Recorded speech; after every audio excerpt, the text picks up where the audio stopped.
This is VOCM Open Line. Call 709-273-5211 or 1-888-590-8626. The views and opinions of this program are not necessarily those of this station. The biggest conversation in Newfoundland and Labrador starts now. Here's VOCM Open Line host Paddy Daly. Well, all right, and good morning to you. Thank you very much for tuning into the program. It's Tuesday, November the 18th. This is Open Line. I'm your host, Paddy Daly, David Williams. He's the producer of the program. You'll be speaking with Dave when you pick up the phone and give us a call in the queue on the air. If you're in the St. John's metro region, the number to dial is 709-273-5211. Elsewhere, toll-free long distance, 1-888-590-VOCM, which is 8626. So, as everybody knows, we're pretty good at ball hockey. Team Canada over the past weekend at the World Masters Ball Hockey Championship held in Bermuda, we win. 5 Newfoundlanders and Labradorians on the team, including Mitch Bragg, Scott Doody, Mike Dyke, Mason Reid, and Matthew Feuer. I believe Doody is the MVP of the tournament, and young Feuer is one of the all-star team members, so congratulations to the lads and the Team Canada, for sure. All right, this is something I'd like to do into the future. So they're actually accepting applications now for people who want to be part of the 2027 Canada Winter Games as part of the mission staff. So they're looking for a chef de mission, an assistant, as well as mission staff. The games are in the last few days of February until mid-March of 2027 if you'd like to be part of the games. They're accepting applications. One of these years I'm going to apply for sure. Okay. So we see the numbers that Canada's inflation rate, general inflation rate, has ticked down to 2.2%. In large part, they're pointing the finger at the decrease in the price at the pumps. Well, not so much here. Let's just look at some of the numbers as it pertains to this province. All right. Pump prices fell at a rate of 9.4% in October after falling 4.1% in September. Drivers have switched to cheaper winter gas blends and crude prices have come down amid concerns of oversupply. That's from StatsCan. Well, what's going on here? I mean, it's generally speaking, the PUB has not been in lockstep with the rest of Atlantic Canada, forget the rest of the country. But when you see these stories, and you go fill up around here, it's an absolute fair question. We do know that the PUB has changed some of its course and its formula and approach to the 29 different zones here when they apply the price for gasoline, diesel, home heating oil, stove oils, propane, you know the deal. But how come we're so far out of whack with the rest of the country? I know the issue regarding no refining capacity here in the province any longer. Now, the come by chance is now Bray Renewable Fuels. But it's a fair question when you see the inflation numbers and the very next descriptor as to why it's ticked down to 2.2% is over 13% drop at the price at the pump. Not if you live in this province. All right. Same thing as it pertains to groceries. I've got friends who live around the country, and every now and then when we're having a chat, some of it goes back to cost of living issues, obviously. Number one at the top of that list for most, groceries. So even with the price of gas across the country falling about 13% over the last 2 months, the issue regarding groceries is still significantly stubborn. 3.4% year-over-year increase. All right. So I'm always asked, what can anybody do about it? And in particular, what can or should the government be doing about it? We'll hear on the national front or the federal front, it's the call to drop the industrial carbon tax. Okay, fair enough, let's have that conversation. But remember, and this is not pro or against anything, including the carbon industrial tax and or the regular carbon tax, which has now gone away via legislation. We were told that that was the cause of the high prices. And turns out, had zero impact on the price at the grocery store. And here's the problem. Even if you look at the United States, where the arsonist is now the firefighter, the tariffs increased prices because, of course they did, because they're a tax. And so, as a consequence, to try to help people manage the cost of living, now the president has removed some of those reciprocal tariffs on products that they cannot produce at scale in the United States. So, here's where we are. For things like shrinkflation, and even if the whole tariff chaos goes away, how are we going to be able to rely on the big grocery retailers to actually bring their prices back to earth, considering some of their input costs may indeed be reduced? Probably can't trust them to do that. In addition to that, if you ask farmers and grocers, one of the leading issues regarding the prices is supply chain interruptions and fires and floods and droughts and insects. So Yes, we can talk about how we can try to have government pull whatever lever possible to try to help us out at the grocery store, but it is particularly stubborn prices. Fresh or frozen chicken up 6.2%. Seafood and other marine products up 8%. Meat, 8.4%. Fresh and frozen beef has gone up astonishingly, almost 17%. So where's the pathway forward? I'll leave it to you to give me your opinion on it. And then things like keeping our homes warm. Sheila O'Leary called yesterday, of course, the NDP member for St. John's East, Kitty Vitty. One of the key issues that they've been talking about for a long time is the price to heat your home. Notably, one thing the government can do, of course, is to remove tax from home heating. Miss O'Leary and the NDP are talking about it being universal, so that it be removed for everybody, as opposed to a means test. Based on income, as to how much tax you would pay. I think it's fair to say that not everybody listening has got a huge concern with the tax on heating their home, but many people do. So when the Premier talks about cost of living issues and trying to help Newfoundlanders and Labradorians balance their own budget before the government worries about balancing theirs, that's one place. Here we are in the winter months, pretty cold out there. Look at the pictures from Labrador. It's full-blown winter, and it's pretty chilly here in and around town. So your thoughts on it, if you'd like to talk about it. We can do it. All right. And we did hear from the governor of Vermont, Phil Scott, who's a Republican, talking about the chaos that's been created and the threats of annexation, what it's meant for Canadian tourism into his state, and it's down 5% or more. You can do whatever you want with your money. Far be it from me to say you should or should not travel to the United States. I'm choosing not to, but if you choose to, good enough for you and good enough for me. But it is been a huge number. Just look at the numbers crossing the Canada-US border, even when we talk about road travel and or air travel. But anyway, let's move on from that. Yesterday, in meetings with First Ministers, there was a couple of big meetings that Premier Wakeham entertained yesterday. So Premier Legault of Quebec was not in attendance, but his Energy Minister was. All right, it's a little bit of a strange to and fro here. All right, her name is Christine Frechette. She goes on to talk about the Upper Churchill Memorandum of Understanding being interesting balance. Okay, not even really sure what that means. But goes on to say that if this province wants to enter into renegotiating terms, making changes in an effort to bolster the returns to this province, then there will be changes forthcoming from her province. All right, so it's a bit of a thinly veiled threat that I don't think any of us should be too worried about or hang our hats on it. But what does that even mean? We're just talking in circles here now at the political level about this. I don't think it's unfair that if Premier Wakeham wants to go through with an independent review, okay, I think most people will welcome that. We shouldn't be concerned with timelines and exactly what's being reviewed. Is it a fair question to even ask of Premier Wakeham, what exactly is the problem?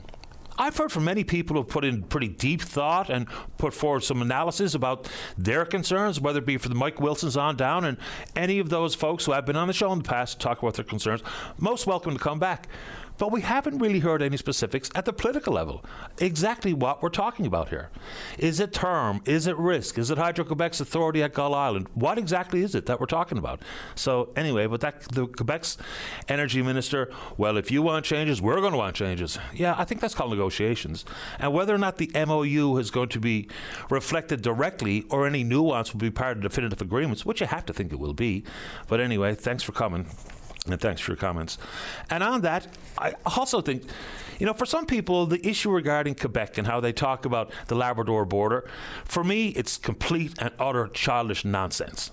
It's been settled. People try to continually tell me it hasn't been settled, but it has. So should that be part of the conversation?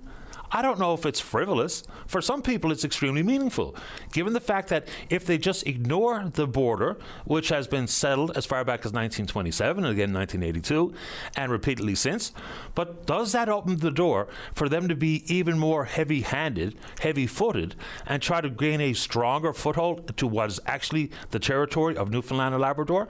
People think that we should be talking about it. We can do it, if you're so inclined. All right. A couple of things about the judicial recount that has been accepted and approved by Justice Fowler. The voting district that had the largest separation of votes was, of course, Topsail Paradise, 102 votes, but yet it was the only one accepted for additional review. It's important to get it right. I have no personal problem with this judicial recount because people are losing their faith in the integrity of election results. So let's have the evaluation and the careful examination. But here's, based on some of the affidavits that were put forward, some ballot candidates' names were circled instead of marking with an X. Some were accepted, some were rejected. For starters, we have to be consistent in what we include as a vote that will count.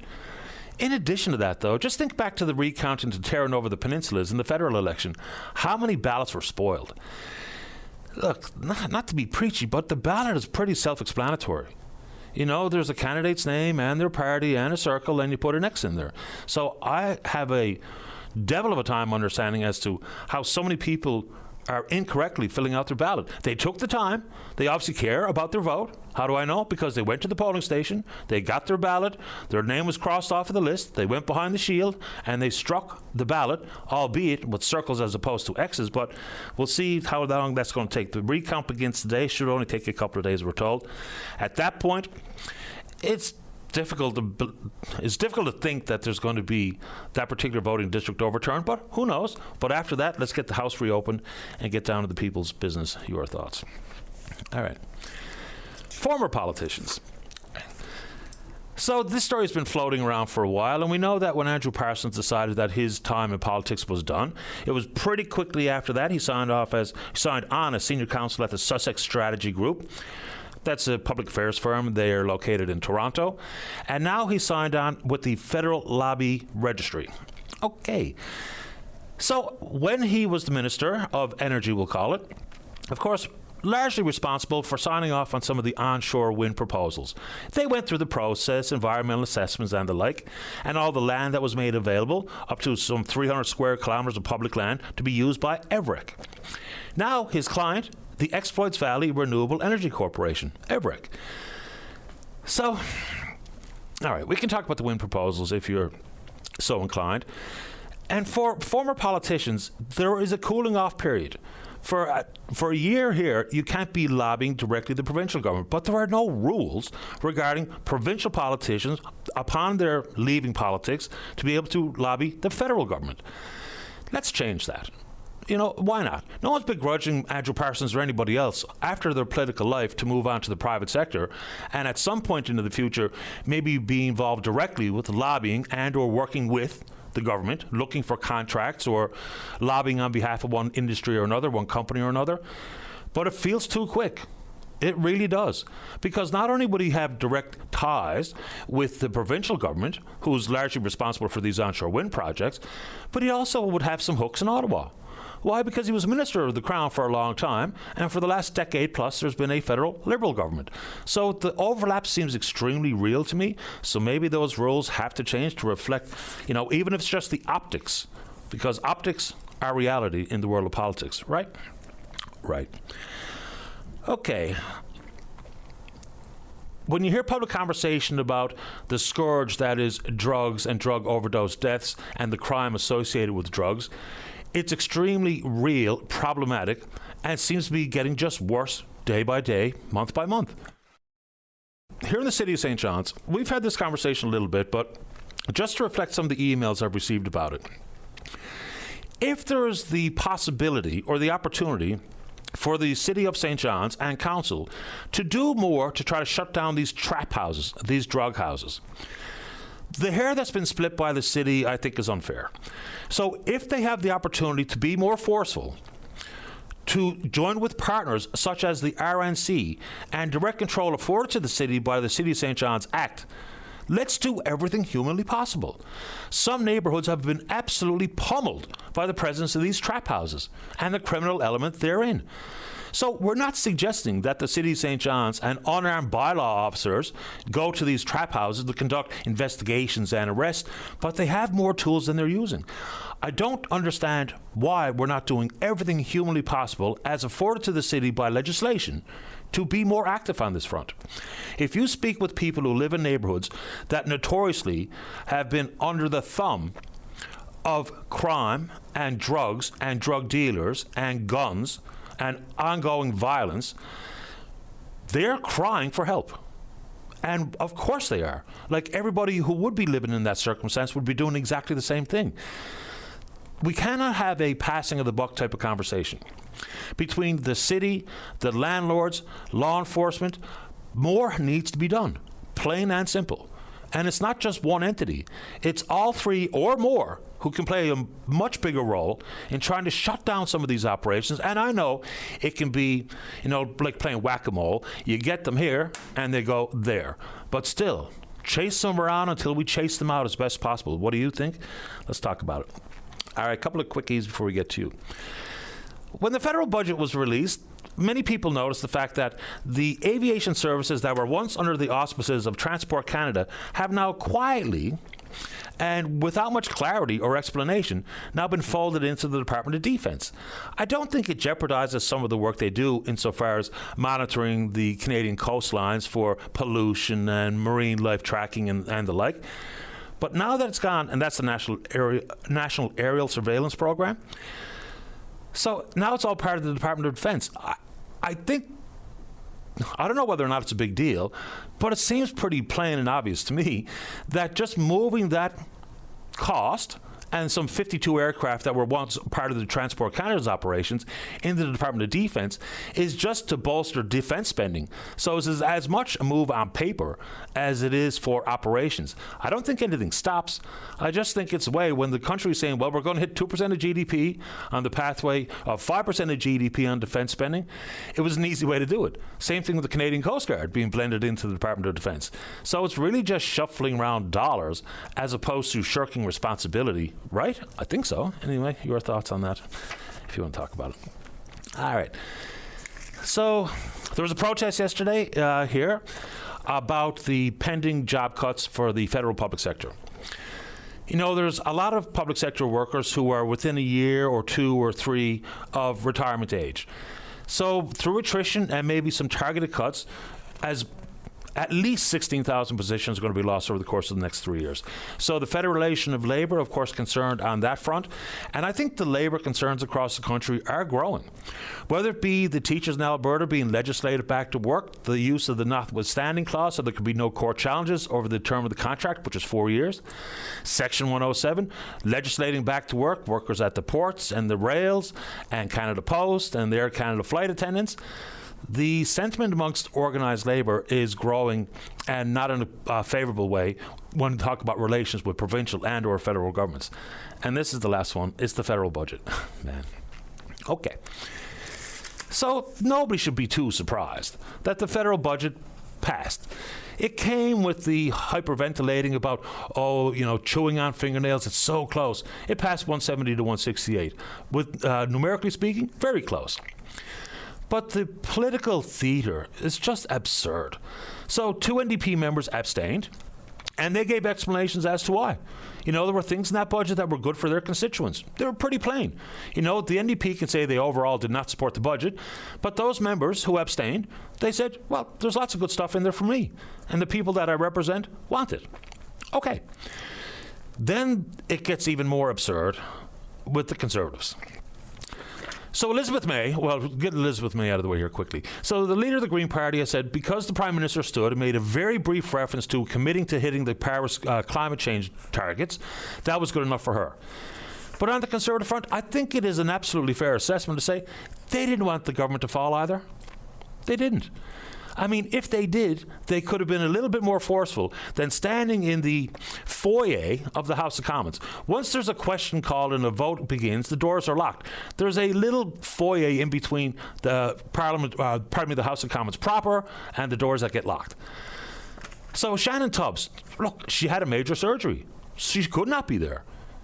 But Andrew Scheer, government house leader, stood outside, and after he found out exactly what the vote was going to be, the math was done, he had information that was not available to people in the chamber proper, comes in and says he had a technical difficulty, and so consequently now he's here, and da-da-da-da-da. Look, I can't speak for the Conservative Party of Canada, and specifically their members of caucus, as to whether or not they won an election, but it certainly doesn't look like they did. I don't think any party really does. I mean, going through the throes of what was, it felt like 2 or 3 years worth of campaigning, the NDP don't want to go back to the ballot box. Doesn't look like the Conservatives do. Elizabeth May doesn't. I don't know if the Liberals want to or not. They may even feel poised to do better than they did in the last election. But, it just does make a farce of electronic voting. if you cannot be in the House of Commons, probably shouldn't get to vote. Now, with Shannon Tubbs and others who have serious medical concerns, she just underwent major surgery. So obviously she can't be there. And that's no fault of hers. But the whole theatre of technical difficulties, you were right there. If you wanted to be in the House to cast your vote in person, you could have. So anyway, the budget is through. People will be applauding and people will be crying foul, but that's where we are. So there will be no Christmas election, and your thoughts on it more than welcome. We're on Twitter or VOCM Open Line. You can follow us there. Email address is openline@vocm.com. Let's take a break. When we come back, the floor is yours. The topic, up to you. Don't go away. Welcome back to the show. Let's go to line number 1. Good morning, Ed. You're on the air. How are you doing today, Bill? I'm doing okay. I'm Patty. It's one of those days. No problem. I have a very concern. Main thing is this: a friend of mine was admitted in the hospital, and they, through many tests, they determined that the person has a heart valve problem, right? And the doctors determined that, so they were going to do open heart surgery, obviously, right, to fix the particular issue. So they gets transferred. They're in the hospital for like almost 2 weeks. So they gets transferred from one hospital to another. And for some unusual reason, I don't know who was the infinite wisdom who thought of this or whoever did this in the first place, released them last Friday, saying, okay, we can't do nothing until after Christmas. I'm like, okay. So last night they were found on the floor, blue, literally blue, rushed to hospital, 40 minutes for an ambulance, but they survived. My concern is this: at one hospital, they determine that there's a valve problem with that particular person, and when they transfer a person to a different hospital, within not even 2 days, they're released, knowing very well they have a heart problem, and then all of a sudden just release them for no particular absolute reason, saying, oh, they can't do nothing until Christmas. So you wasted not just one ambulance, but you had to waste another ambulance, emergency response, all this, waiting for like 40 minutes for an ambulance, and bring them right back to the emergency room in the hospital, waiting for, again, more tests, which you've already done, to determine the problem in the first place. Because the person was transferred from one hospital to another in order to receive the surgery in the first place, but yet never received it. Okay, just very quickly, what were they told as to why nothing could be done until Christmas? Like, what does that mean? That's a good question. That's a very good question. Why did anybody tell them that in the first place, right? Knowing very well they do have a heart problem and a valve problem, and they are, of course, finding hard to breathe, walking, everything else. So obviously there's a major problem there, right? To release someone from a hospital knowing full well they have a heart valve problem, because if this person lived alone, they'd be dead today. They would be physically dead right now. So obviously, if you're transferring one patient to another, is the files and the information of that person, all the tests done, actually getting to the other hospital, even though they are the same corporation of healthcare? There's some major problem going on there. It's well, in my mind, literally risking people's lives if somehow someone has an infinite wisdom to basically throw somebody out of the hospital because they didn't look at the charts. I don't imagine that's the case. And well, let's remember, we've had concerns about wait times for cardiac procedures, and at one point there was over 200, and now there's been an additional surgeon added here at the Health Sciences, so I think that list is seeing fewer people wait as long as they have. So look, I can't speak for one case or one doctor or another, but there's been plenty of people, dozens if not hundreds, who are at home waiting to be called about when their procedure is going to take place, one cardiac surgery or another. So I guess there's a risk assessment conducted and a timeline considered. And again, I don't know all the ins and outs here, and nor do I know what the doctor actually told the patient, but there's plenty of people, including people listening to the program right now, who are on the list waiting for a cardiac procedure. No doubt about it. Right. You know, I mean, if she was not in that bad a shape, and they would release her at the previous the first hospital in the first place to go home. Why transfer her to the other hospital in order to receive the surgery, but yet told to go home? Well, that's you look at it, completely inefficient in every sense of the word, right? But you're risking people's lives, especially if the doctors have determined that that particular person has a problem. They need heart surgery immediately, to transfer them over to a different hospital to receive the emergency, to receive the procedure in order to help them out, but yet is basically told to go home before the procedure is even given. I mean, I know there's many people out there waiting for different surgeries and stuff like that, but if it wasn't that much of a bad case, why send the person to a different hospital? I don't know. In the first place?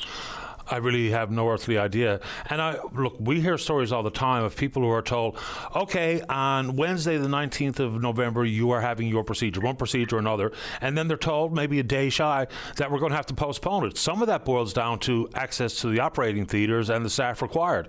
So I don't know what the circumstances are in this case, but when you're facing the worries associated with needing, for instance, in this case, a surgery on your heart, that when it doesn't happen in timely fashion, what do you think people are going to feel? They're going to be nervous. The family's going to be stressed because of the obvious reasons. A heart issue could be the demise of one person or another, including myself.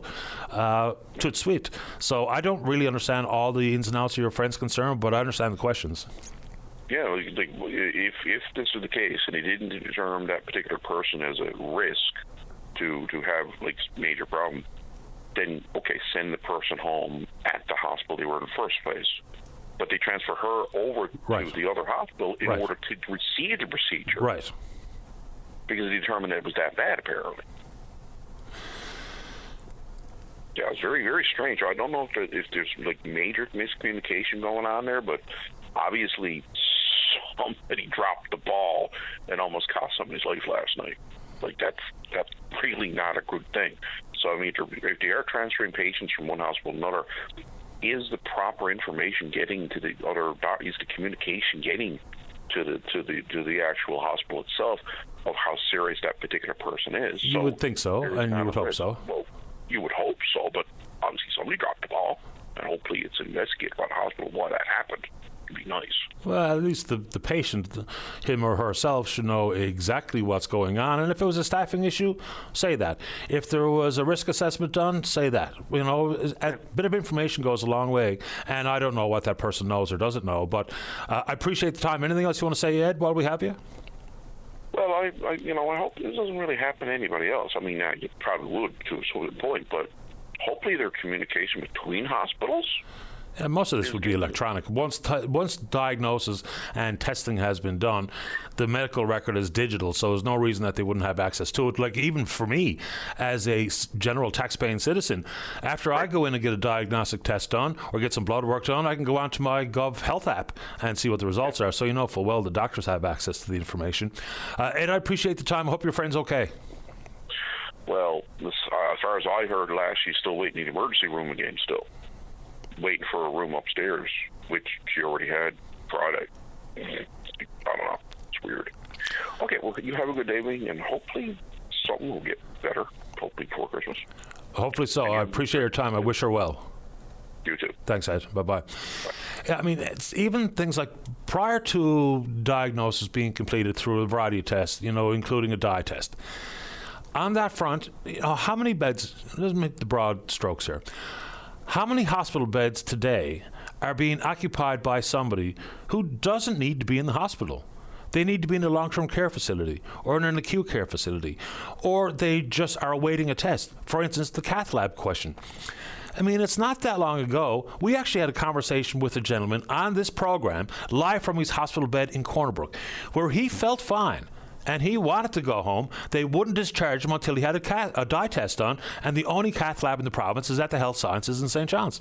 So when the Corner Brook Hospital was being built, and all the questions about radiology, but no real clamour for an additional cath lab, which is it always struck me as bizarre. And of course, the same answers were offered is that, well, you can build a lab and buy the equipment, but unless you have the technologists to run it, then it's just sitting there as equipment without actual practical approach or practical application.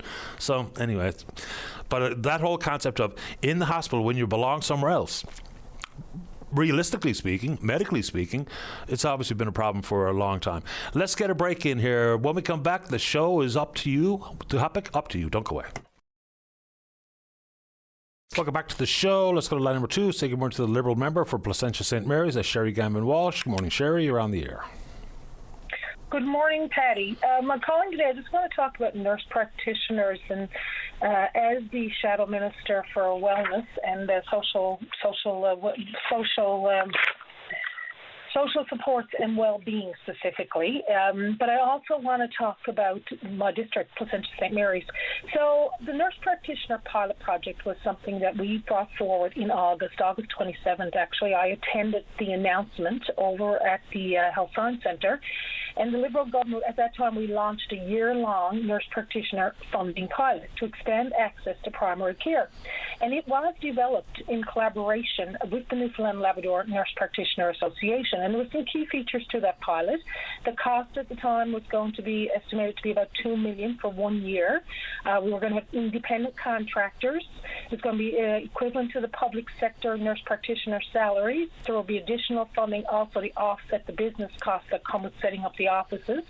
And it would yield about a little over 1,600 hours in direct patient care, and expected to see, 700 to 800 patients, which was a good number.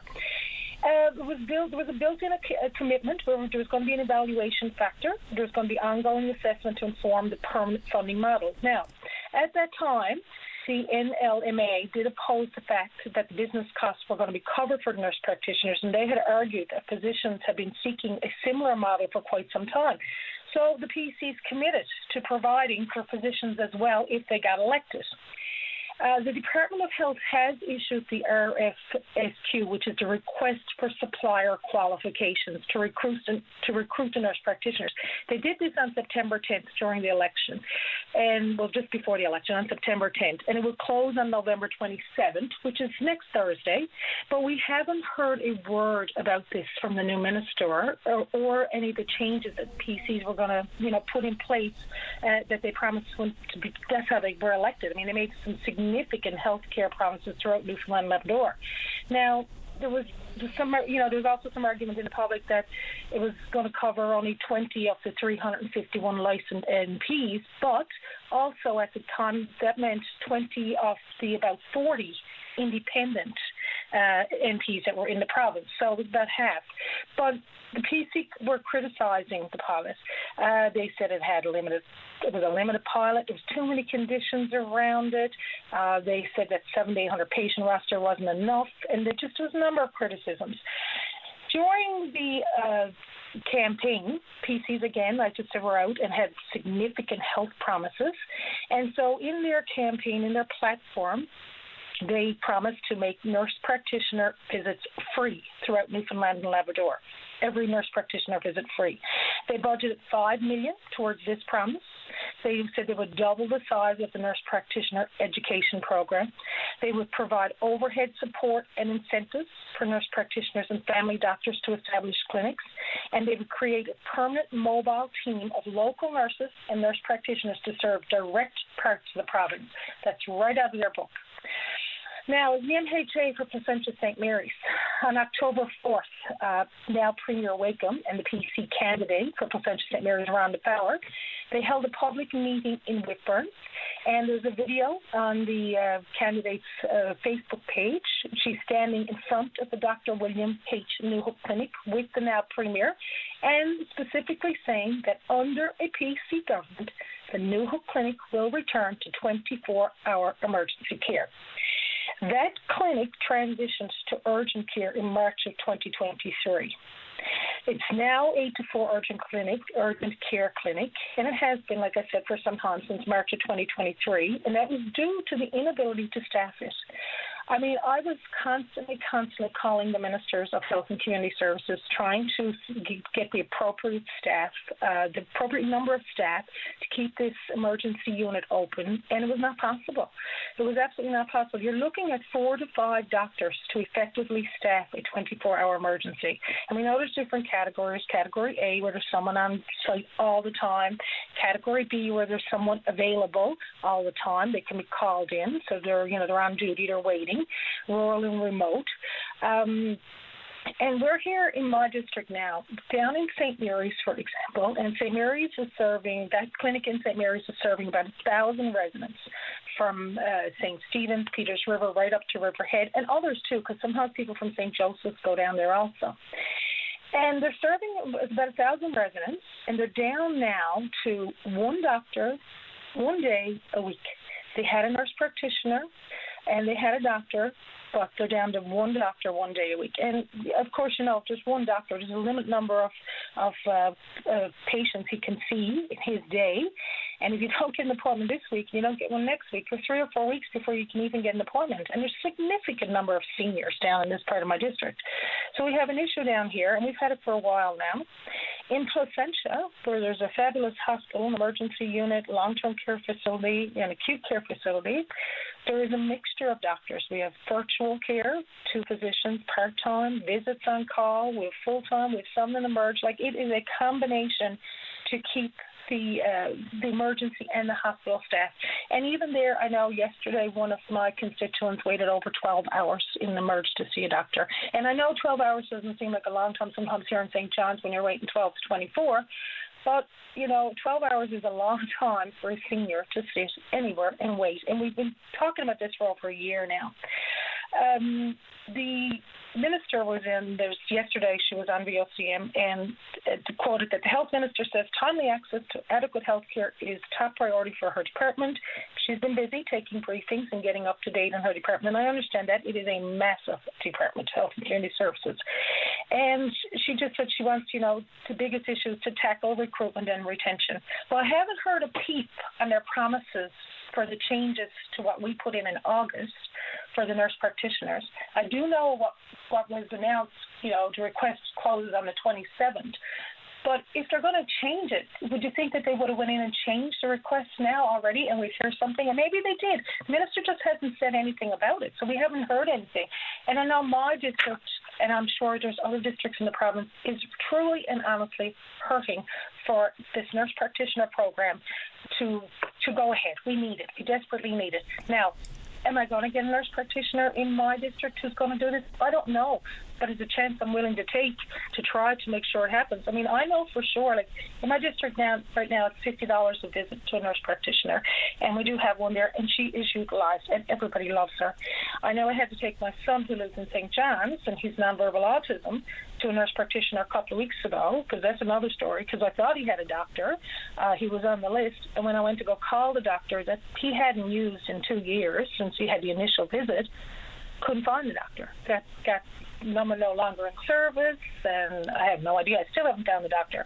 So I called a nurse practitioner in Churchill Square and took him there. That was $100 a visit. So $100 is a lot for some people to pay to go see a nurse practitioner for half an hour.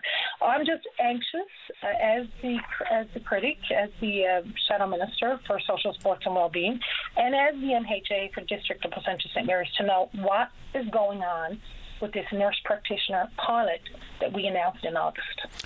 All fair questions. I mean, the whole issues of promises regarding healthcare, reducing our reliance on travel nurses, reestablishing emergency services at Whitburn, all of these types of things.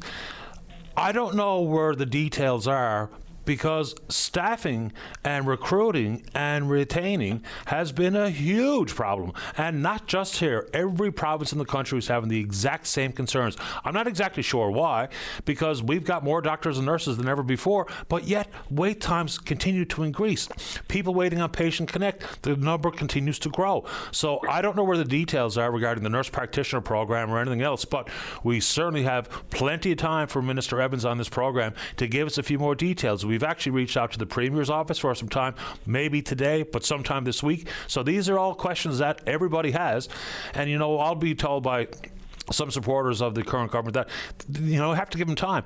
Well, okay, but time is also of the essence here. And if the promises were made, they must have had included some detail in the minds of supporters and individual politicians and some of their advisors and strategists. So I know transitioning government is difficult, but people don't have a whole lot of time to wait. Considering the fact that most of the information and the authority is in the hands of senior bureaucrats, they're still there. So the briefings, okay, but let's get some answers to some of these actual detailed questions, including yours. And we'll see what we can do here on this program, Sherry, that's for sure.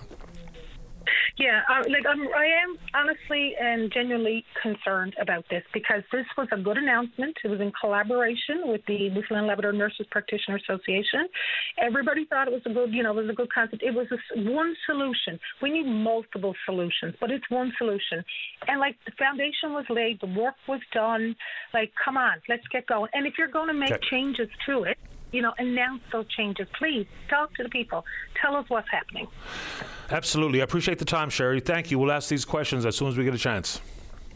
Thank you very much. You're welcome. Have a good day. You too. Bye-bye. And I see things floating in out of the corner of my eye here.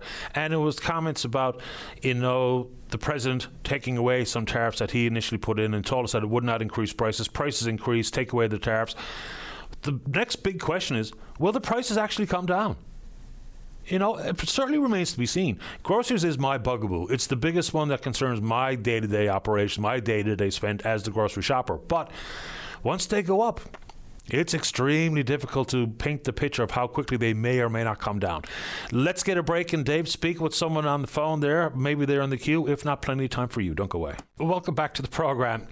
I guess because I've been at this a while, I can predict a few things, including some of the emails and even some of the emailers. So the question is about members of the past Liberal government, whether it be cabinet ministers or otherwise, and I can't recall a big flood of Liberal members calling. Sherry Gammon-Walsh just called. We spoke with Pam Parsons a while back. I think that was about a very specific thing in her district. I don't think we've spoken to many Liberals beyond that. If so, you can refresh my memory. And the question is about, isn't it rich to hear the Liberals complain about the mess they created? And that's sort of the paraphrase of some of the emails I got. And how long the PCs have been in power. Okay. So my question would be to folks who have that obvious take on things, because it's a fair point. The Liberals are in power an awful long time. So as opposed to me asking questions, but past members of the Liberal government, okay, how long should people wait to be able to ask legitimate questions about what's actually happening? In the nurse practitioner program, it was crafted. It was very well understood how it was going to work. Some of the consternation by the doctors insofar as, office expenses being covered in this nurse practitioner program. If the question is, has anything changed? I don't know. I don't think it matters to me whether that's a past Liberal member of government or just a regular tax-paying citizen. But I'll put it back to you. How long do you think people should realistically wait before we ask questions of the now PC government? I don't think too long should pass before we can absolutely ask detailed questions. Some of the things, because remember, as members of the official opposition, it's a critically important role. So to hold government to account, and like I said when I spoke with Sherry Gammon-Walsh, transitioning a government and getting up to date with all the briefings required and not actually understanding the workings of government, whether you're newly elected or were a past member of the official opposition, a lot goes on that opposition members don't get to see, and that includes all the rest of us, so all us taxpayers and all us voters. So I get it. The transition takes time. And people have to be, quote unquote, patient. But my question back to those who offered that concern via email, how long do you think people should wait? The taxpayers, you can ask questions of the Premier Wakeman government today. You can ask them on the 15th of October. Fair enough, because the campaign, there was lots of promises and pledges made. So that's the question I have for you is, how long should people wait before they think it's fair to ask questions of the now PC majority government? Let's go to line number 4. Say good morning to the Ward 4 councillor here in town. It's Tom Davis. Councillor, you're on the air. Good morning, Patty. Good morning to you. Couple of quick things. The Kellysbrook Trail is actually closed for use. We're building accessible washrooms there, so just to let everybody know that before they go out for their walks and stuff. As well, an update on our rainfall. A normal monthly November month would be between 116 and 132 millimeters, and to date, we're up to 168 millimeters. So we're on track to hopefully replenish some of those reservoirs that were down. Last November was actually the wettest month in the history of St. John's. We received 326 millimeters in the month of November last year. It felt like every bit of it, too. Yeah, we needed it, though. Yeah. We would imagine if we didn't get all that rain last November, what kind of mess we would have been in. So I want to just a couple of quick comments. I'm going to take the council hat off just for a minute, just to get these things off my chest. It's amazing that the MSC Baltic has been allowed to basically sit there as long as it's been sat, and I wonder within the financial calculations of the insurance companies and the owner of that ship, whether they're hoping Mother Nature takes it away. Yeah, I mean, there was also a delay in actually getting at it. I know some work had to be done on shore to even allow crews to get on site, but it did feel like there was a pretty sluggish reaction to a big cargo ship being grounded that close to shore, and now here we are. And you can only imagine, and I think the people that are actually monitoring, they're pretty much saying that it's likely going to get worse. Winter weather is going to be particularly harsh, possibly, and if so, the buffering and the battering that it's gotten or has received already, you can only imagine that the worries of people in the area, whether it be involved in fishery or otherwise, they're very well founded. You know, the provincial government has been pretty quiet, relatively speaking, on this, and I think they need to start banging the fist on the table a little bit more because, again, I mean, it's probably too late. Unfortunately, we lost the summer. It was a beautiful, quiet, relatively speaking, hurricane-free period of time. To actually have done something with that. I mean, this it's the North Atlantic. Well, it's not really the North Atlantic there, but it's the Atlantic Ocean, and nature will take that ship away. And I'm, again, really, really dollar and cents people sit back and do math on things and figure what one thing's going to cost versus another thing's going to cost. And, again, I think the time, I don't know how many other jurisdictions would put up with that environmental challenge not being dealt with as quickly as it possibly can be that close to shore. It reminds me of the passing the buck or passing the responsibility around between the province and the feds who's responsible for cleaning up whales out of Wassy Shore. I know it's a different conversation, but we should be able to understand in very short order exactly whose responsibility it is and be able to mobilize whoever's responsible much quicker than we have in the past, whether it be for whales dead on shore or ships that are underground. Tom, I didn't even realize what time it was, but if you have more, I'll put you on hold and get back to you after the news, okay? Sure. All right, let's do that. All right, let's get a break for the news. When we come back, Tom Davis is there. Ken wants to talk about the budget and then whatever you want to talk about. Don't go away. Welcome back to the show. Let's rejoin Tom Davis on 3. Tom, you're back on the air. Thank you, Patty. No problem.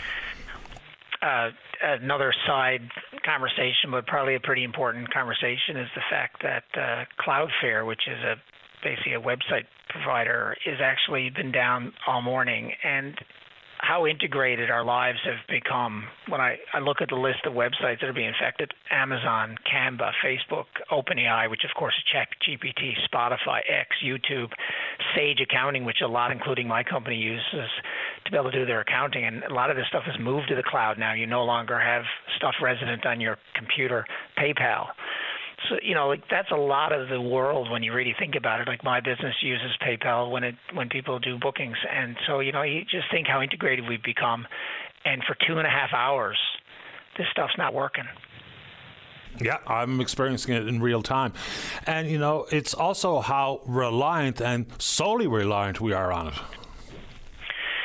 Yeah, it's fascinating because as we supposedly evolve, it seems like we're probably not necessarily creating a more sustainable and a more reliable society. So it's one of those things. Even though AI, especially with healthcare, I know you mention all the time, and it's so true. Like the benefits of having the most up-to-date science and medicine at the fingertips, at the speed of light, 24 hours, 7 days a week. Nobody retires, and you don't get, in theory, the information that is being used to diagnose and to treat would be the most up to date. And the fact that you could have that at your fingertips. But then the flip side is, as you move more and more down that road, and you no longer have the experienced people to actually make those decisions and be able to service you, and what happens when, and it's not an if, it's when things fail. Does everything just stop? And I guess you have to have redundancies, but it's difficult to have parallel medical people who can just step in when the AI is not there for whatever reason. Well, there's no going back at this point. No, it's interesting. It's an interesting experiment we're doing. Well, I guess generations to come will look back and figure out whether we made the right bets or not. Okay, I'm going to put the hat back on, the council hat back on.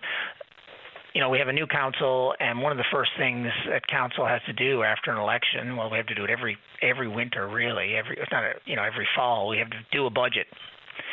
And as most people who've gotten their tax bills or have gotten their assessments realize, people's on average home values have gone up 8% in the city. And the impact on that, if we don't do anything with mill rates, is that people's taxes will go up on average 8%. And, and that's an average. There's some people that goes up way more than 8%, like heartbreakingly up more than 8%, although 8% is pretty challenging on already really squeezed people's homes.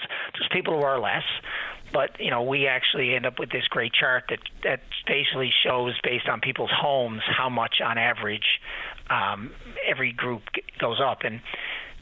And right now, I just call on people to think about that. And because within council, there's this balancing act of trying to provide services and improve services. But of course, it has to be paid for. We have the blessing, and I'll say it is the blessing at the city hall, that we have to balance our budget. We can borrow money for capital works, but we have to balance our budget. And that puts constraints on the city of St. John's that it does not exist for the province or for the federal government. It's too bad that there aren't more constraints on those two parties, but that's not what we're talking about. So, for people, a lot of times people want more and more and more, or at least they want what they have. But with property values going up, and of course the cost of doing everything going up, including how much we pay our employees and all that stuff, these are already complex conversations. But the residents need to weigh in, and unfortunately, a lot of the people we need to hear from, for one reason or another, maybe they've given up, maybe they just feel like there's no point. And they're the voices I try and bring into the council chambers. We hear a lot from people who want more snow clearing and more sidewalks done, and want. And we also hear from people when we talk about maybe not doing something or adding more. But who we don't hear from, unfortunately, when you're going around knocking on doors and you're sitting at people's kitchen tables and they feel connected enough to you and they trust you enough that they, start pouring their hearts out to you, and you'll have senior citizens crying at a kitchen table. It's pretty heartbreaking.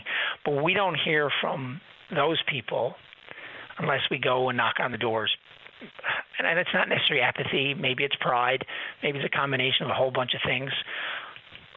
But I know that there's 30% of residents in the city of St. John's are experiencing housing inaffordability, and I know that an 8% increase in property taxes is very significant for pretty well anybody, but for a lot of people. And I just want to call on people to do two things. First of all, consider what you think the city can afford and needs to be able to afford, but also think about the impact of 8%. Really sit and let that sit with you, because it's forever, as long as you're alive, and that's going to continue to go up, obviously. And that's after the last 12%. As a taxpayer in the city of St. John's, I have no problem saying to a councillor on the show, it's unacceptable. It just absolutely, truly is. And I mean, even the sunshine list at the city of St. John's is astounding. It really, truly is. So we can talk about people want more and they want better services and improved services, enhanced services, and all the rest, because that's what people are like. People want what they want when they want it. But the way that the city has handled the budget and the increase in property taxes over the last number of years is out of control. It just is. And before you were on council, I think you would have said the same thing. I still do. I say it at council. And the challenge is that there's not enough people screaming and yelling and putting that pressure on us to do the difficult things. We don't do it with the province, don't do it with the feds, but the city is a place where you're the closest to the residents, where it affects you the most. People have to, and they have to get real with it too. They have to realize everything costs money, whether it's new muse centers or roads or sidewalks, or all that stuff costs money. We accept that. But someone has to draw a line in the sand and say, what I believe is the standard of living in Newfoundland and Labrador has been inflated. We had this big boom, and now we're starting to settle down. And people have to realize that we can only afford what we can afford. But you have to send that message to the politicians. It has to be part of our culture. And I tell you, it's tough down there when people are like, well, we're not hearing from people. Well, guess what? They need to hear from people. Okay. And not just every once in a while. But governments, their job is to manage the books, not culture. Culture is in the hands and the hearts of the regular, everyday citizen. That's where culture belongs. A couple of quick ones on housing. It very much feels like the old Ballyhaley site is moving ahead. I mean, we can talk about consultations and getting it right and mixed use and egress and all the rest, but it very much feels like that's going ahead. How about on 120 Lamarchin Road, the old Harrington School? The proposal there from Matthew O'Callaghan was enormous. 400 units. I think the square footage somewhere around maybe 700,000, 16 stories, all the rest of it. Where's that? Well, it's where all that stuff is. It's in the very early stages, and obviously as a city, we don't directly control everything. We're supportive of density. We obviously want to manage it for the best long-term interests. But again, ask the development group, Matthew Callahan, and the development group. I think it's an exciting project. But it's a lot of money. I mean, I imagine he's going to make it happen.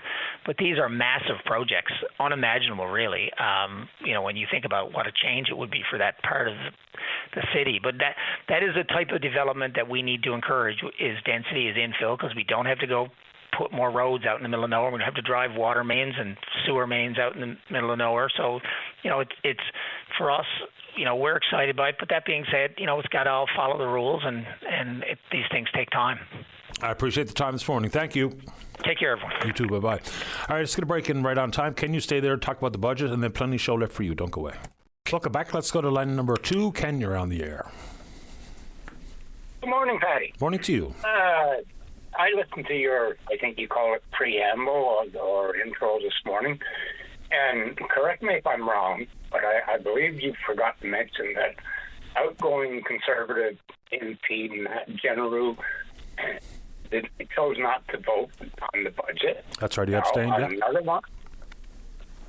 one, you mentioned Andrew Scheer stood up in the House and said that he voted no because his app wouldn't work. The question I have there is, and he wasn't the only, there was 2 MPs. There was another guy by the name of Reid. Yep. Why was he voting remotely when he was in the House? And with regards to Shannon Snubbs, I don't know if I can pronounce that correctly, but she's a Conservative MP for Lakeland, I believe Lloydminster. She was apparently in surgery, so there are some people asking questions. Couldn't she have voted remotely on this? She was literally in surgery at the exact time of the vote. Now, my other question is,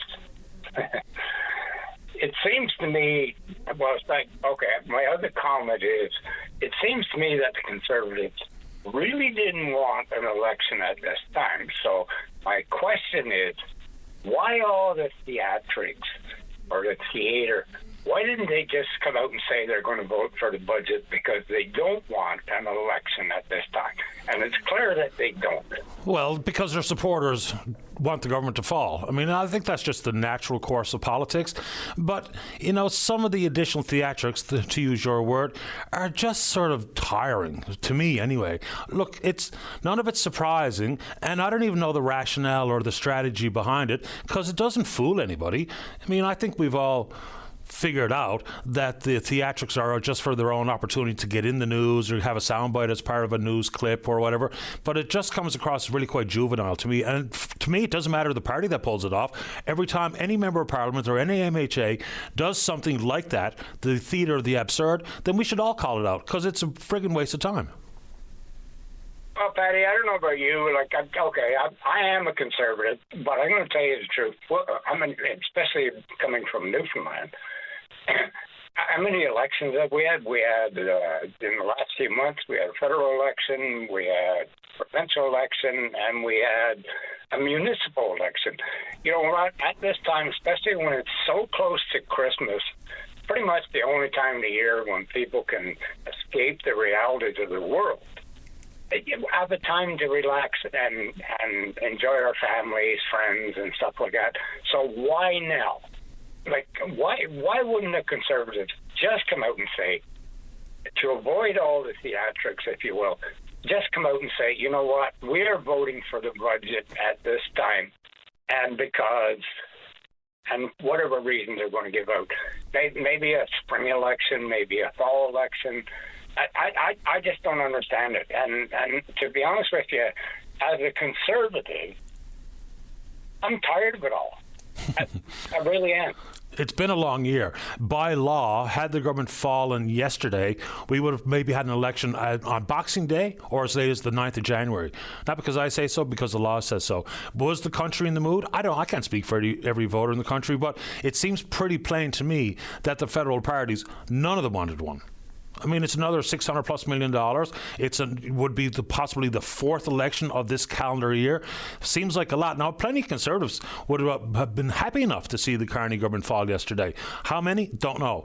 But as a self-professed Conservative, you know, I'm just curious about your thoughts on Mr. Poilievre. There's a leadership review coming. I don't know what the future holds for Mr. Poilievre, but your position on him as leader? Well, you know, like, as far as I'm concerned, right now,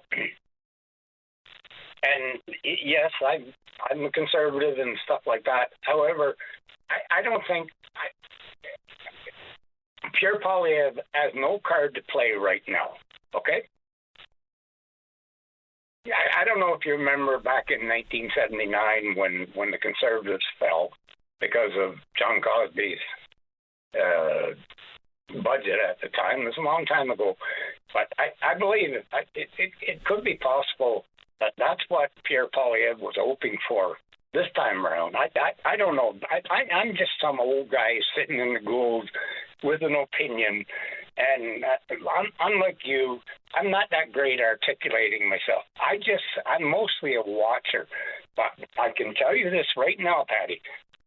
I honestly believe that nobody wanted an election in the Christmas season.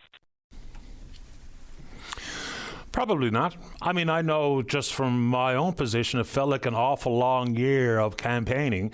I mean, and these days, if we're being realistic, campaigning never really actually stops. You know, we get some fits and starts, but it felt like a very long year of politics. And on top of the issues themselves and the struggles that are real. So, yeah, it's been a very long year. It's interesting that you brought up the 1979 budget, though. Yeah, well, I don't know if you're old enough to remember, Patty, but I am. And I don't know. I was probably in my late teens at the time. Out of 1979, it's a long time ago. But yeah, and she fell, and the Joe Clark government fell right quick. And I believe that I honestly believe that this is what the Conservative Party was hoping for. Yeah, I mean, fell very quick. I think maybe just shy of 7 months after they got elected, and they only came up shy of a majority by 5 or 6 seats. I can't remember the exact number.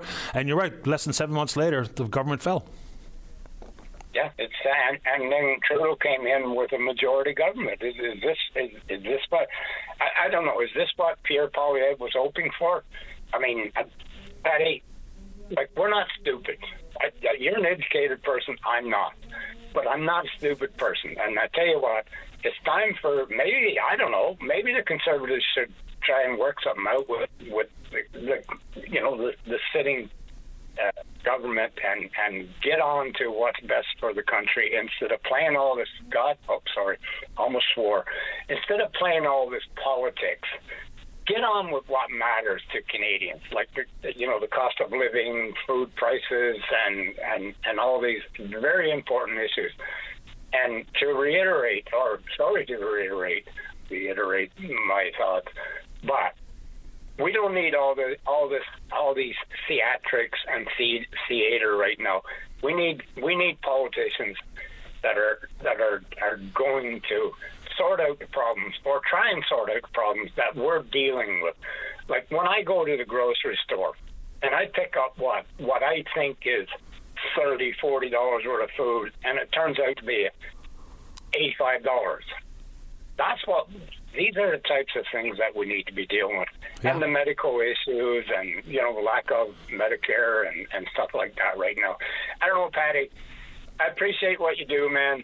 And I really don't know. And the reason why I'm saying I really don't know is because, like you, like many, we're frustrated. And I've got to the point where, was this all like thought about, rigged or whatever? Like, are the Conservatives any different than the Liberals? I don't know. In some form, they are. I would think so. Provincially, not really. Federally, more so. But I'm still now hung up on 1979 now that you planted the seed in my head. Let's draw some parallels between the 79 budget and what's happening in the country today. So this is fascinating stuff. Inflation at the time was extremely high, maybe somewhere around 10%. And then remember, when Pierre Elliott Trudeau became the Prime Minister, people actually had mortgage rates that were in and around 20%. At that time, John Crosbie introduced that budget, which included something very similar to the recent past. There was the energy tax credit, today's modern carbon credit. Because at the time, Crosbie and the government were proposing almost a 20-cent increase on a litre of gasoline. So at the same time, to try to offset it, introduce the energy tax credit. So isn't that just crazy stuff? I mean, at one point, carbon taxes, price on pollution, was absolutely a Conservative idea. Look no further than the John Crosbie budget of 1979. So now that you brought it up, it's kind of in my head. Ken, I really appreciate you making time for the show. Thanks a lot. Thanks, Patty. You have a great day, man. You too. Bye-bye. I love your show. And I'm glad you called. Thanks a lot, Ken. All right, bye-bye. I mean, isn't that something else? So, yeah, they introduced that additional cost on gasoline. And the last time when the consumer carbon tax was in place, it added what? Around 17 cents to a litre of gas. And the Conservatives in 1979 proposed an 18-cent increase on gasoline per litre. And at the same time, offered the energy tax credit, very much like the carbon tax rebate of this day and age. Wild stuff. Someone wanted me to throw this birthday greeting out there. Happy to do it before we get to the break. Good morning and happy 75th birthday to Geraldine Perry, Granny G. Hope you have a great day, Granny G. Let's get a break in when we come back. Lots of time for you. Don't go away. Welcome back to the program. Let's go to line number 1. Anthony, you're on the air. Good morning, Paddy. How are you, bud? Doing okay. How about you? Oh, number 1, bud. Good. Close one for the Habs last night. Yeah, I'm still kind of sulking over the Newhook injury, but anyway, there you go. Yeah, it would have been nice to have him in overtime. No kidding. Yeah. Paddy, by the daylight savings time, bud. I want to see, what's your feedback on that? To me, it feels like it does way more harm than good. I don't think it's necessary any longer. When it was first implemented, there was half-arsed reasons for it. But, I mean, part of the country doesn't even do it, right? Saskatchewan, up in the Yukon, parts of Quebec, they don't even abide by daylight saving any longer. And I think it's high time we actually, walk away from it. It even has health risks. So that should be enough, for me anyway. Yeah, exactly. I've seen it spikes in vehicle pedestrian accidents. It is dark at almost 4:30 in the afternoon. I mean, when it comes to children, you can't just drive youngsters out by the door when it's pitch black. You know what I mean? You manage to keep an eye on them or follow them around in the daylight. And they say it's all reflected in their kids' behavior too. It's showing mental health effects. It's just anxiety, depression, and all that. We know that the whole demographic for those have been enhanced in the last few years. And they come to say that they used to do it to reduce energy. Patty, that's not reducing any energy now. No, it's not. Everything is LED, and you know what I mean. And I read something somewhere else. It was due to farming. I don't know about you, Patty, but if I was a cabbage, I wouldn't care what time it was. No, I mean, some of the arguments then were maybe passable. Today, not so much. I mean, just think about in the spring, when the clocks spring forward. I mean, that sleep deprivation, when we have a loss of sleep, of course it impacts your mood. And consequently, your mood impacts your physical realities. I mean, you don't have to take it from me or Anthony. There is lots of well-documented research into the impacts here. Like, in the days following the spring forward, there's a spike in heart attacks and strokes. I mean, there's some rationales here. There's more accidents. Why? Because people are not as alert. They're tired. When you're tired, you lose some of your focus. You lose some of your coordination. And so consequently, that is an increased risk. Accidents, or collisions, I should say. So I think it's time for a realistic conversation about doing away with it. I think it's nonsense, personally. That's good. I'm glad you agree. You take productivity in the workplace. I mean, like you said, going back to what you just said, to reiterate, like, people are not focused. People are going to be making accidents that leads to, you're doing more harm than you are good. That's just my own opinion, and I'm glad that you agree with it. Yeah, and people might disagree with us, and so be it. We can have a chat about it. I mean, just think about the impact it has on, say, for instance, teenagers. Teenagers, for the most part, just think about how we adjust to go back to school. And then you have to throw 2 more wrenches into it with the spring forward, fall back. So the impact on adolescents and teens, I think, is pretty well understood. Just imagine if you don't have a normal 8 to 4, 9 to 5 job, and you got, like, for instance, if you do some sort of irregular shift, or you have, split shifts like we used to in the hotel business. Go to work at 7 o'clock in the morning, take the bags for the checkouts, go back at 5 o'clock to unload the buses. That hour shag up is a huge issue. Yeah, it's massive. And if we're bringing teens and adolescents into the picture, I don't know about you, Patty, but when I was 16 or 17, I wasn't very happy that it didn't get dark till 10 o'clock in the night in the summer. Yeah, I remember the double daylight saving summer. We'd be out playing soccer at 10:30 at night, still light out. That's a scandal. That was weird. Anyways, that's all I wanted to say, Patty, buddy. Thanks for listening. I appreciate your time. Thanks for calling. All right, buddy. All right, bye-bye. Yeah, it doesn't get a whole lot of conversation, but when you think about it, I think there's actually bills in front of certain legislatures in the country here now talking about walking away from it. It's been a long time since they actually recognized it in Saskatchewan and Yukon, parts of BC, parts of Quebec. So what do you think? Should we walk away from it here? I think so, but I'll leave it up to you. Let's go to line number 4. Lindsay, you're on the air. Yeah, good morning, Patty. I'd like to talk about the 2 things I want to talk about. The first one I want to talk about is the recount for the 3 guys that lost their seats, but they give one guy a recount, and the other guy, 2 guys, they didn't give them a recount. Now, the guy they give him a recount to lost the seat by a margin of 101 votes, something like that. Yeah, 102, you're right. 102? Well, I guess they must have pretty well known that he probably wouldn't win in a recount. Now, the other 2 guys, Derek Bennett, which is in my district, he lost his seat by 18 votes. And the other fellow lost his seat, I think, by 67 votes, something like that. Yeah, Brian Keating lost to Jeff Dwyer out in Placentia West Bellevue. I believe it was 64 votes, and you're right.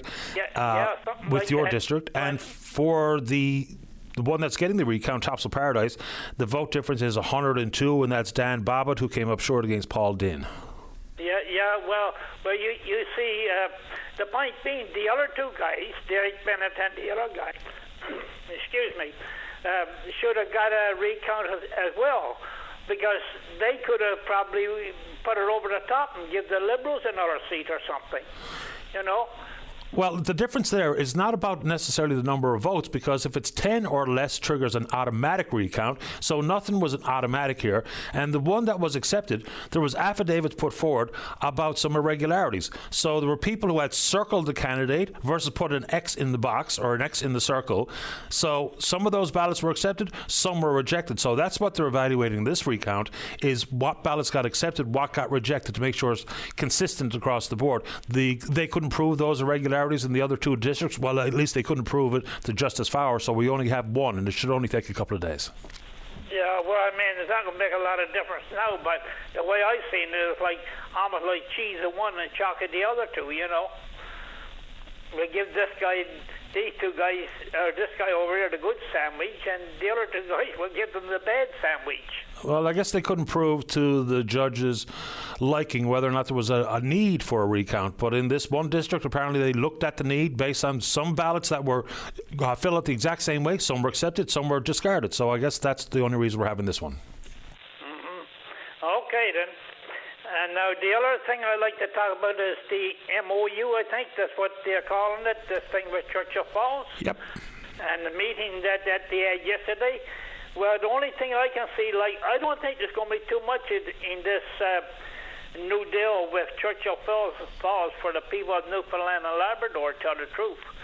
Because, it's not going to decrease our hydro rates. If anything, our hydro rates will probably go up more. So, there's no money going back into the pocket of people of Newfoundland and Labrador. So, something there for Quebec, but nothing there for Newfoundland and Labrador. Well, there is whether or not it's enough for people to approve of it, I guess, is the issue. But I don't think it's going to make any difference to our hydro bill. If it's anything to go up, they're not going to make it any lower.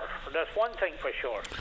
They're not going to put money back into our pockets so we can use it to buy groceries or clothing or whatever we want to get. No, we're not going to get any direct cash, I don't imagine. But the question about our hydro rates compared to Quebec's hydro rates, I hear that all the time. We have, as residential customers, around, 14.237 cents plus the additional fee, so let's round up 14.5. In Quebec, on an average, around 8 cents.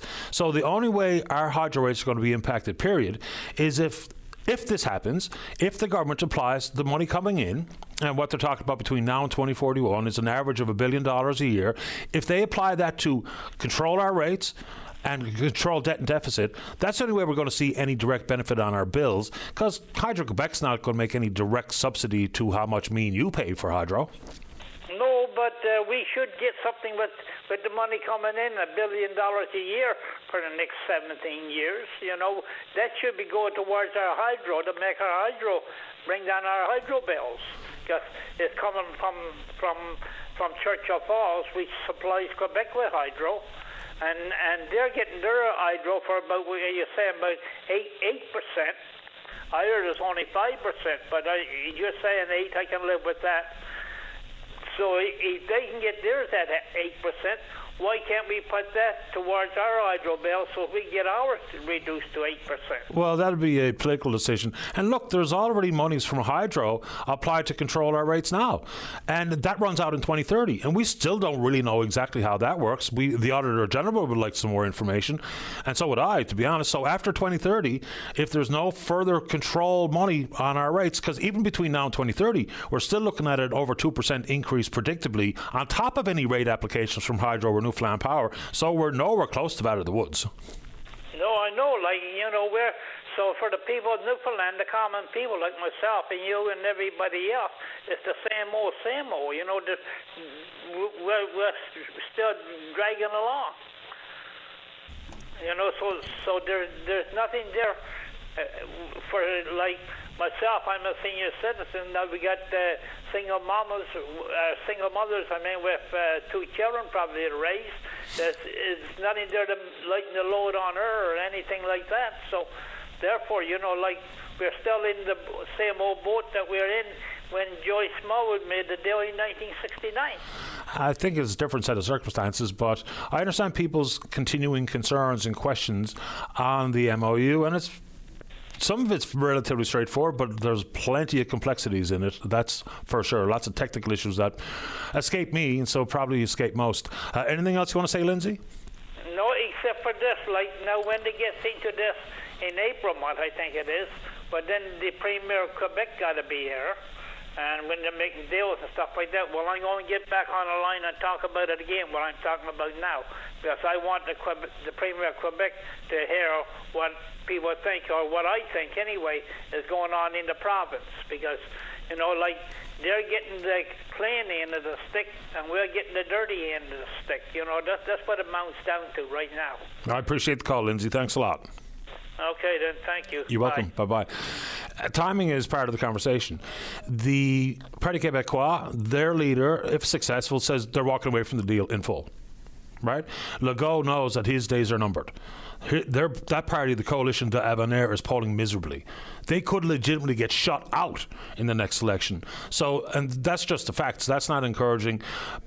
pressing a timeline or being aggressive or anything. That's just the fact of the matter.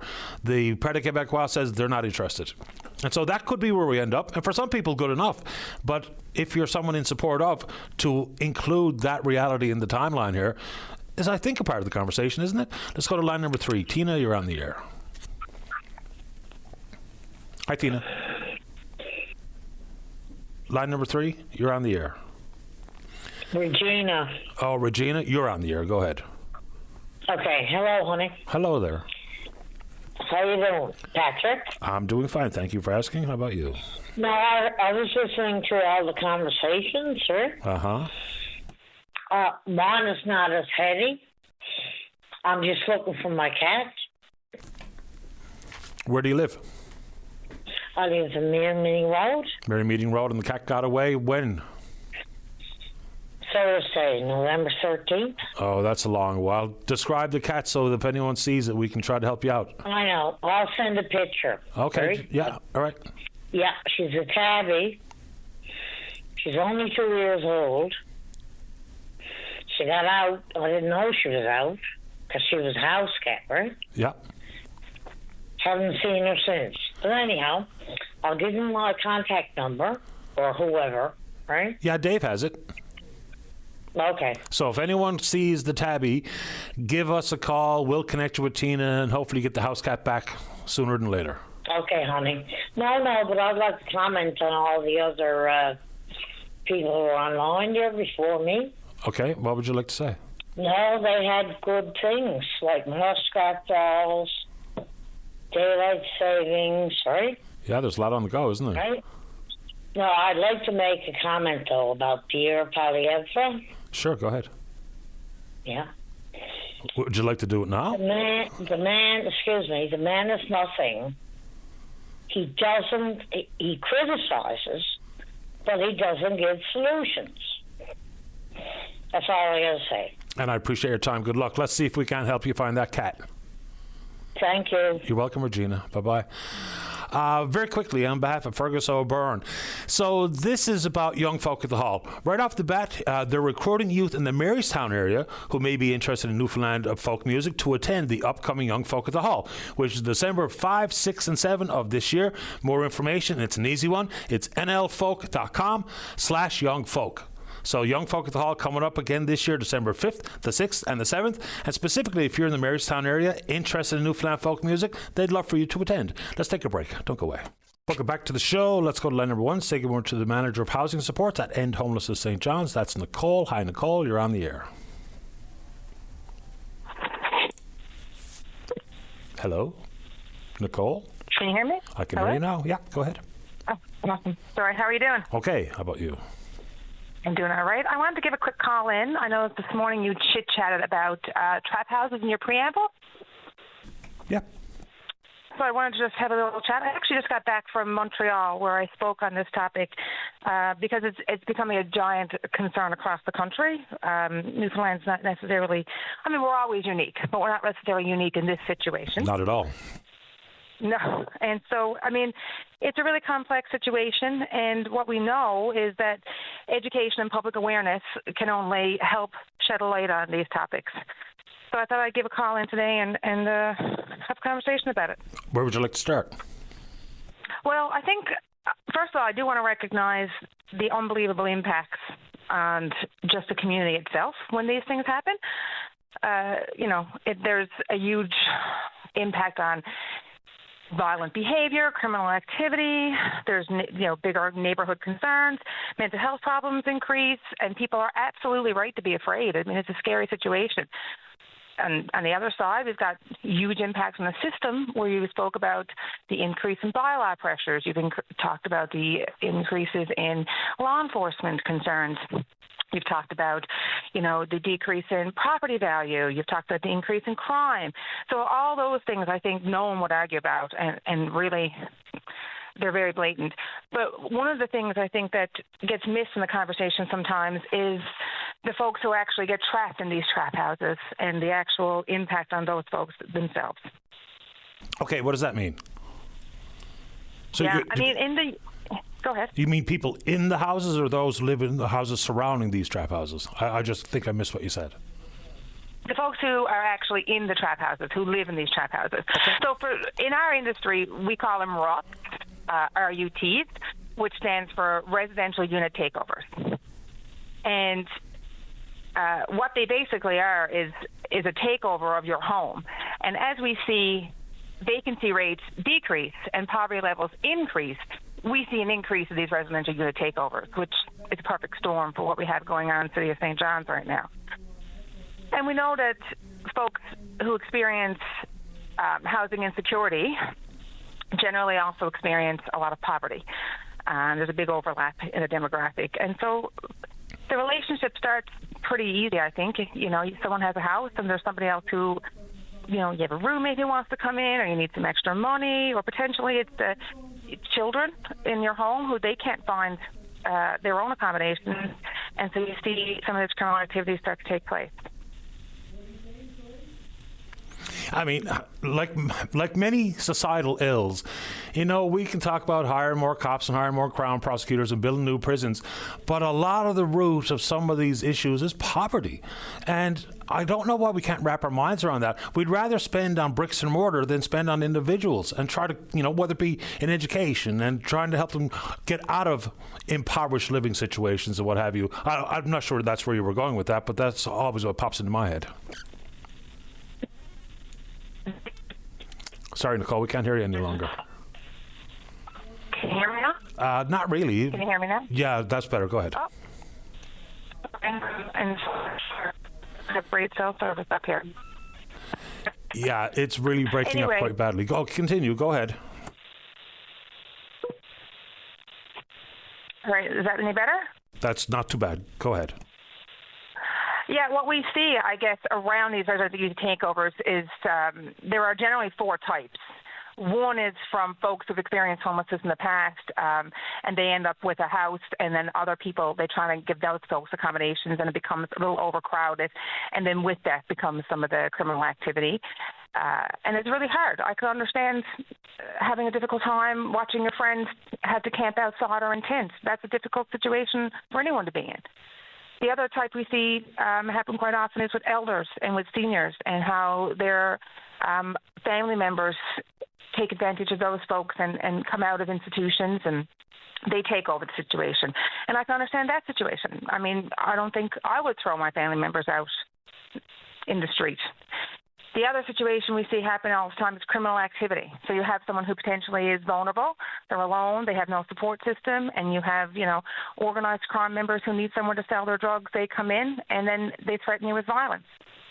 The situation often starts with some sort of way in the door, you know, whether it's social status, whether it's financial means, whether it's support. Maybe people are lonely. Maybe it's someone to help shovel your driveway, and they get in, and you think that they're really helpful. And then they get in, they take over, they get comfortable, and it's really hard to get them out. What the big issue I think that people are frustrated with is the jurisdictional game of tag that we end up playing when we're in these situations. Because you're right, we need more law enforcement. We need more PA. And where does this fall? These unwanted folks who are doing criminal activity, where do those folks fall in the system? And who owns that? And that becomes, I guess, the hot potato that everyone is kind of passing around. The onus becomes on the individual who is renting to say, I don't want this person here anymore. But tell you, that's a lot to put on somebody, in my opinion. You have to see that person at the local food bank. You have to see that person when you leave your home. You have to see that person when you're going to the soup kitchen. And it's a scary game out there these days. I can understand that point, but what's the alternative? Well, I think what we need, and I don't think this is a shock, you've been saying it all along, is we need to come together for some sort of system change. The RTA has to come together, law enforcement has to come together, bylaw has to come together, but also we need more mental health support. We need more social workers. We need more housing workers. We've really seen a decline in people's social supports. If you're alone, you're a sitting duck. If you've got a support network around you, you know that you're stronger. There's more strength in numbers, you know?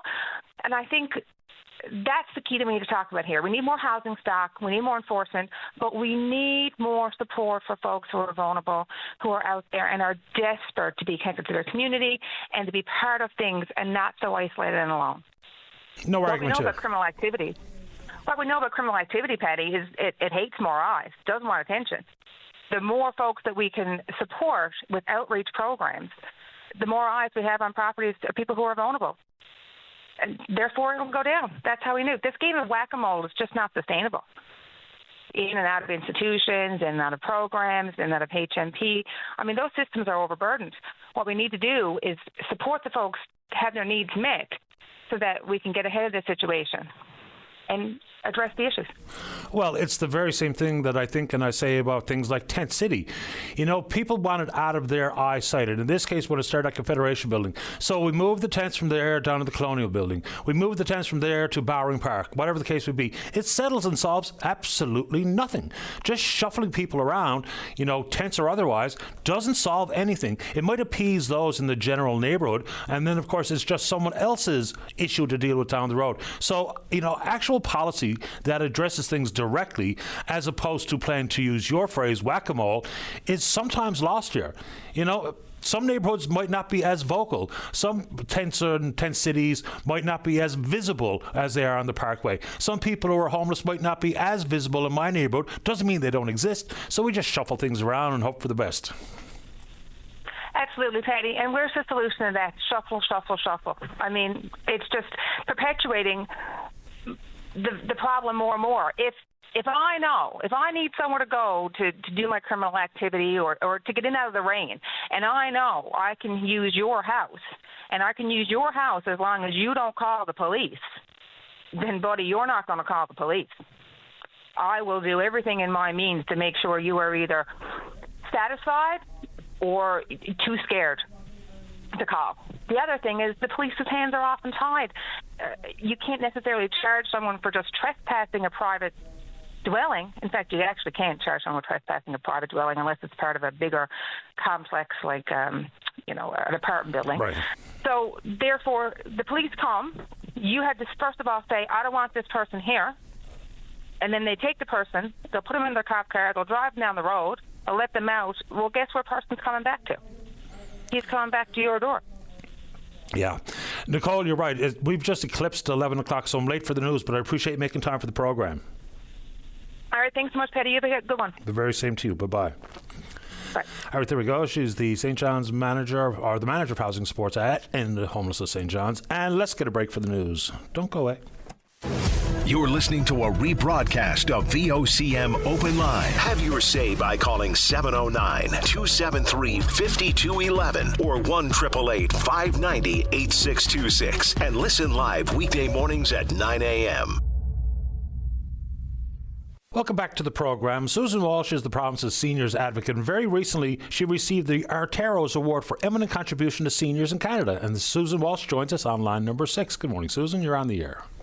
Good morning, Patty. So nice of you to invite me to talk about this. Happy to do it, and congratulations. Thank you. So what they're talking about is, I don't know exactly what it's in recognition of, but things like the structure of your office and investigating systemic issues. What is it that Artero saw in the work that you do here that deemed you the recipient of this award? Yeah, so last year, in 2024, they invited me up to Ontario to be part of their Future of Aging Summit. And that summit was an international collection of hundreds and hundreds of people from all over the world talking about how we, what we can anticipate in terms of aging in the world and how we meet the needs of seniors. And so I was brought up as a speaker to talk about that and had a fair bit of discussion about our office, the Office of the Seniors Advocate, and the work we're doing to try to improve programs and services and the needs of seniors in Newfoundland and Labrador. And they were very taken with all of that, and the number of questions from the audience was off the charts around, oh my gosh, how do we get one? How do we, see the value in Ontario, for example, and in all over many other provinces that were represented spoke up. So that was all I thought. I came back from that. I mean, myself and and my colleagues, other seniors advocates in Canada, we do a fair bit of trying to push the agenda on having advocates across the country, because currently there's now 4. There were 3, now we have 4. But other statutory offices like mine have one in each province, right? There's a citizens rep in every province. There's a privacy commissioner in every province. There's a child and youth advocate in every province except Ontario.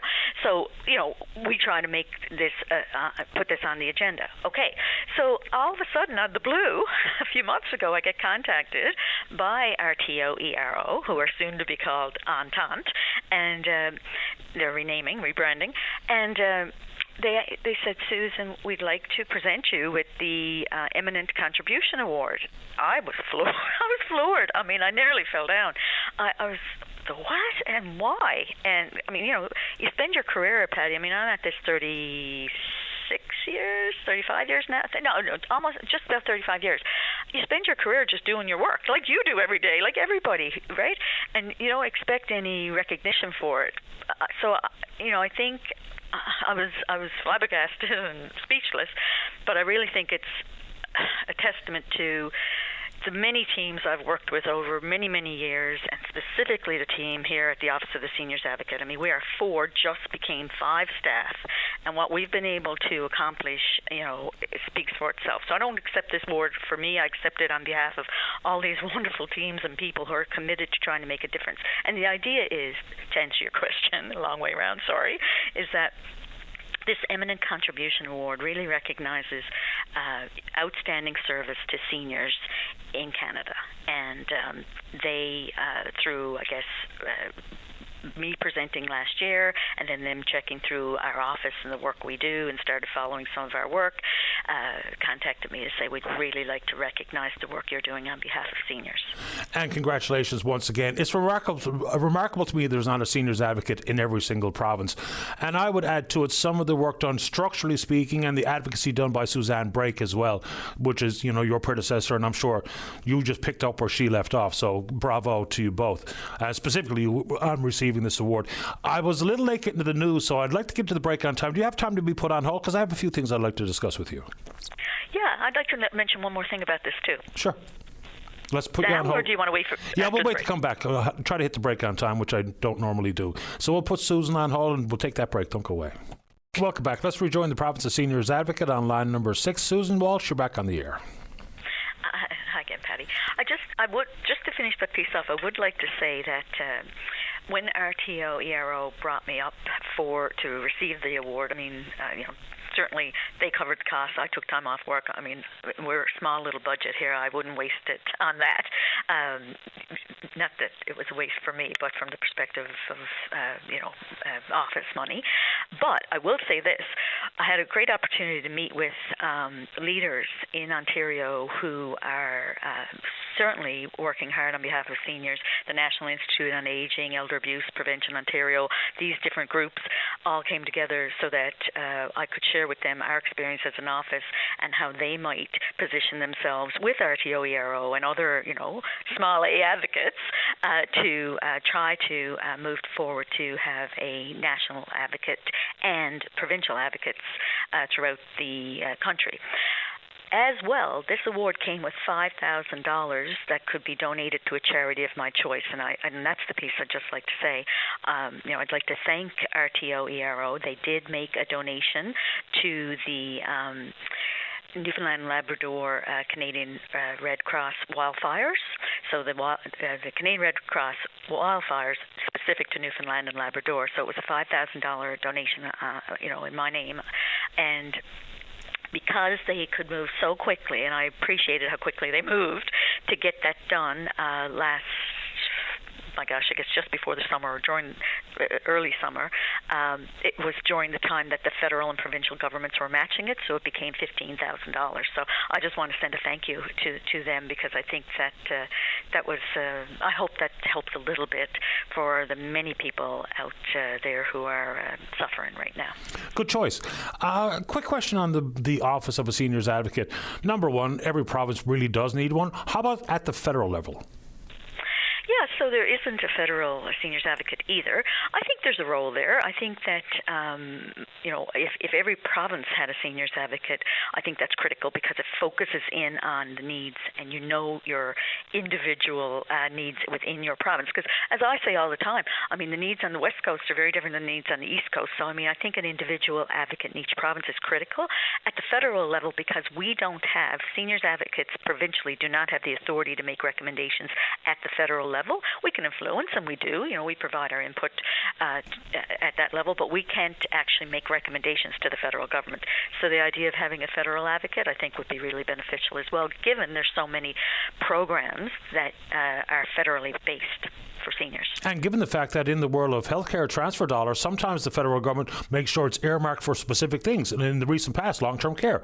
So there's absolutely a federal role to play here insofar as a standalone advocate's office, just some very specific ones. And for some, this might not come across as the biggest issue facing seniors, but it is an issue. And that's lack of regulations to ensure there's air conditioning in seniors' living facilities.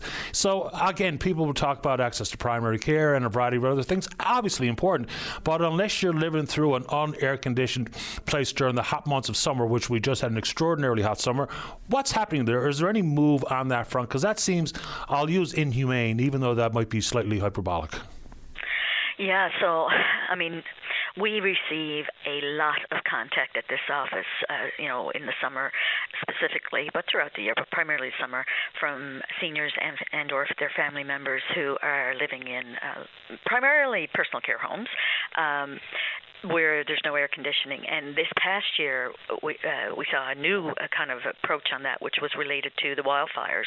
And so even the windows couldn't be opened. Air conditioning, units that sometimes get brought in were not really able to be used to any degree because they were bringing in the smoke.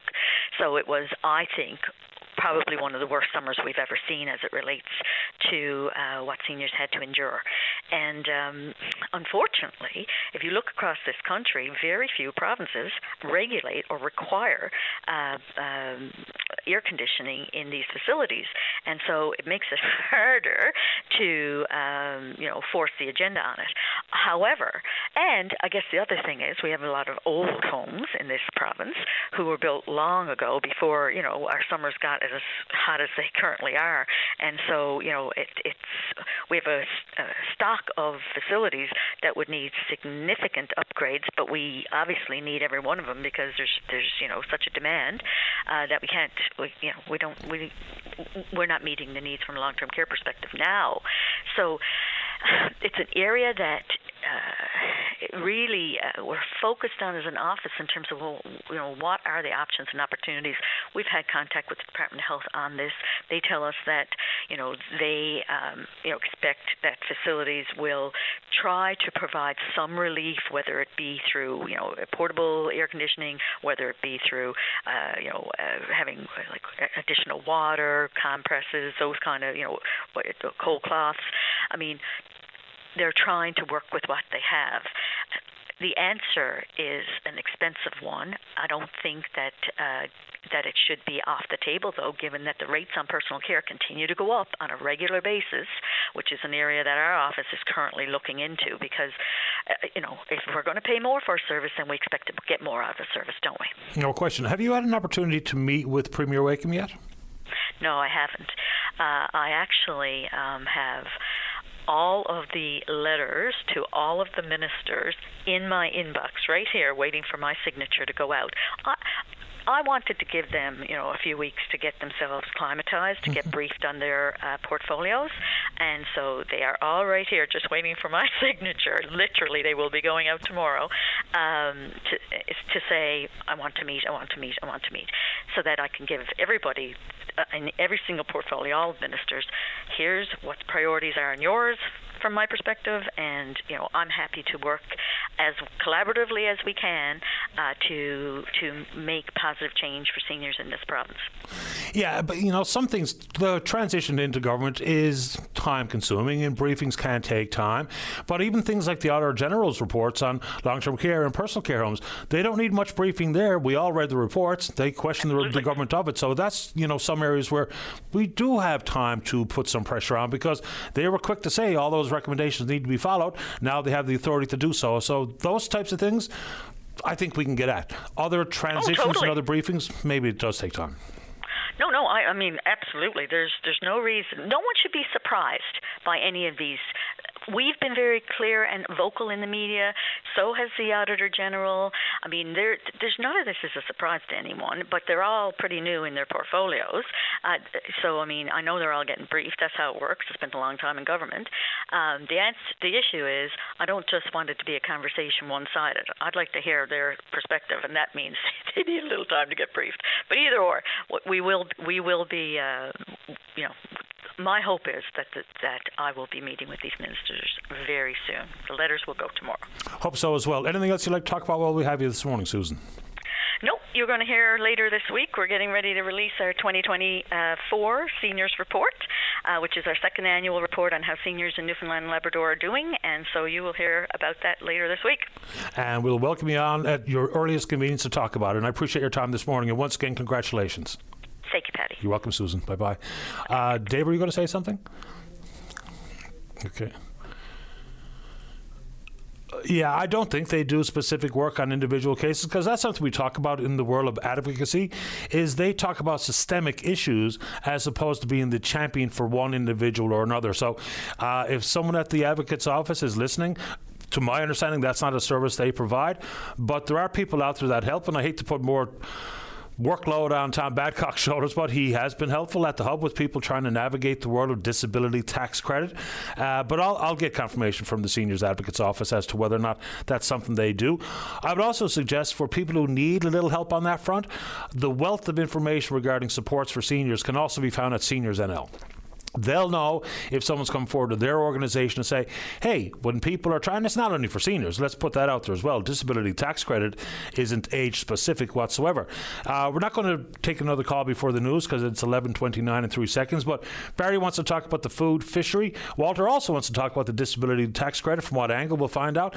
And Ivy has some comments about the House of Assembly not being reopened, and we're told by the Premier until the judicial recount is concluded, which begins today, should only take a couple of days. And at that point, I would assume that the House will open right away, because that's what we're told would be the process. So let's hold government's feet to that particular fire. And I will add the obvious caveat. A lot of work can get done without the House of Assembly being open, but even Premier Wakeham himself, as leader of the official opposition, was highly critical of just how few days are spent in the House of Assembly. And there's been work that could have been achieved and laws that could have been passed, amendments to legislation that could have taken place that didn't. Why? Because that does require the House to be open. Let's take a break. All of those of you in the queue, you stay right there. Don't go away. The Tim Powers Show. Join the conversation weekday afternoons at 4 p.m. on your VOCM. Welcome back to the show. I told this emailer I would correct myself because I was wrong. He was right, and it's a good pickup by Richard. Talking about the 1979 federal budget brought forward by Finance Minister John Crosbie. And I mentioned the 18 cents tacked on to gasoline. I said liter, but it was gallon. You're absolutely right, Richard. We were still using the imperial system at the time, so that equates to about 4 cents per liter. So thanks to Richard, I was wrong, he was right. Let's go to line number 4. Ivy, you're on the air. Hello, Patty. Hi there. I thought that I had gone to sleep at time. Anyway, how are you? Not too bad. How about you? Well, not bad. I was just listening to your program. Actually, it's really interesting today, for sure. I heard Sherry Gamble Walsh at first, and certainly she's one of the best people, I believe, that could be a health critic.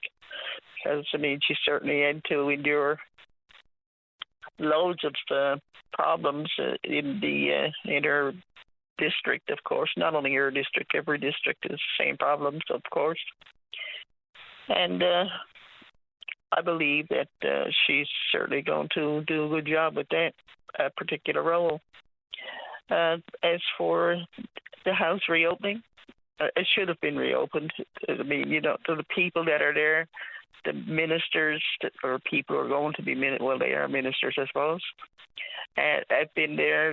They're seasoned MHAs, so they know exactly what it is that they're doing.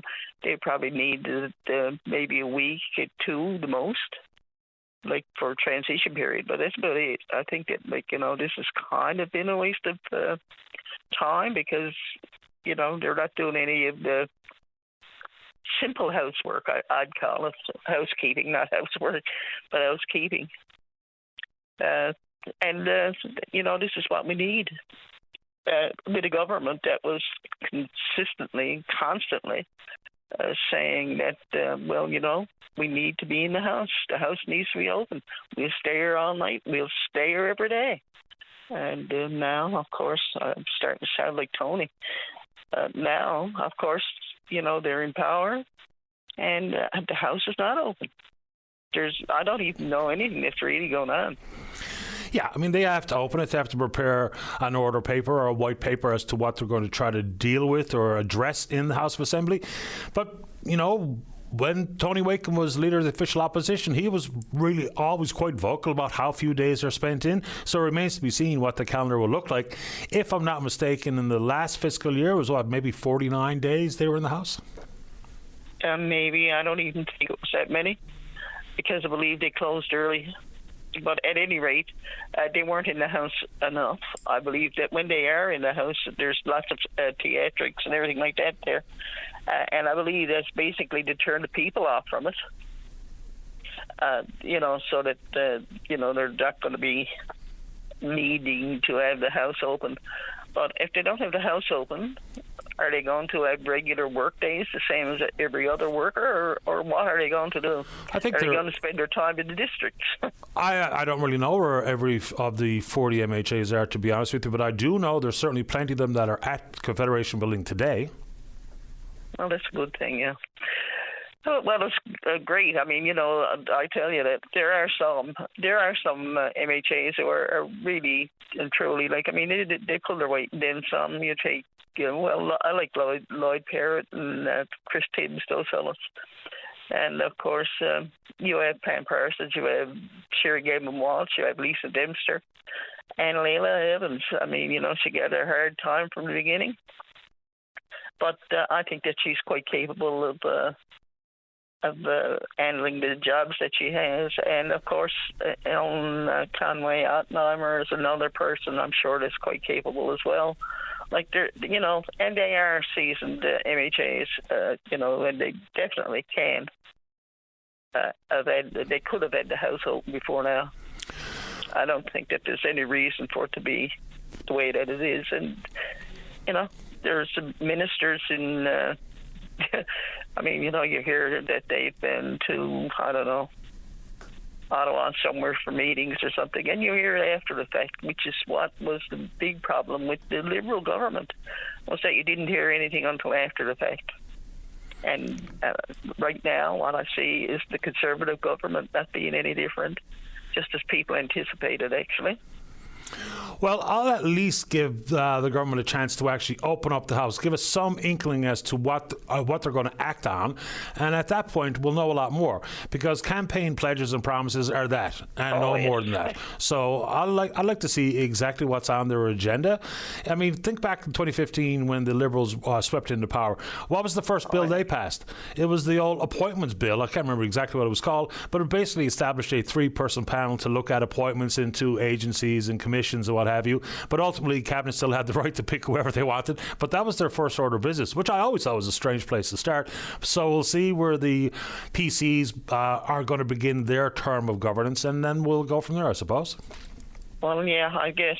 But, you had a caller on there previously. I think it might have been Nicole. She was talking about people without housing and stuff like that. And, it leads to drug abuse. Well, I don't know. One thing led to another anyway.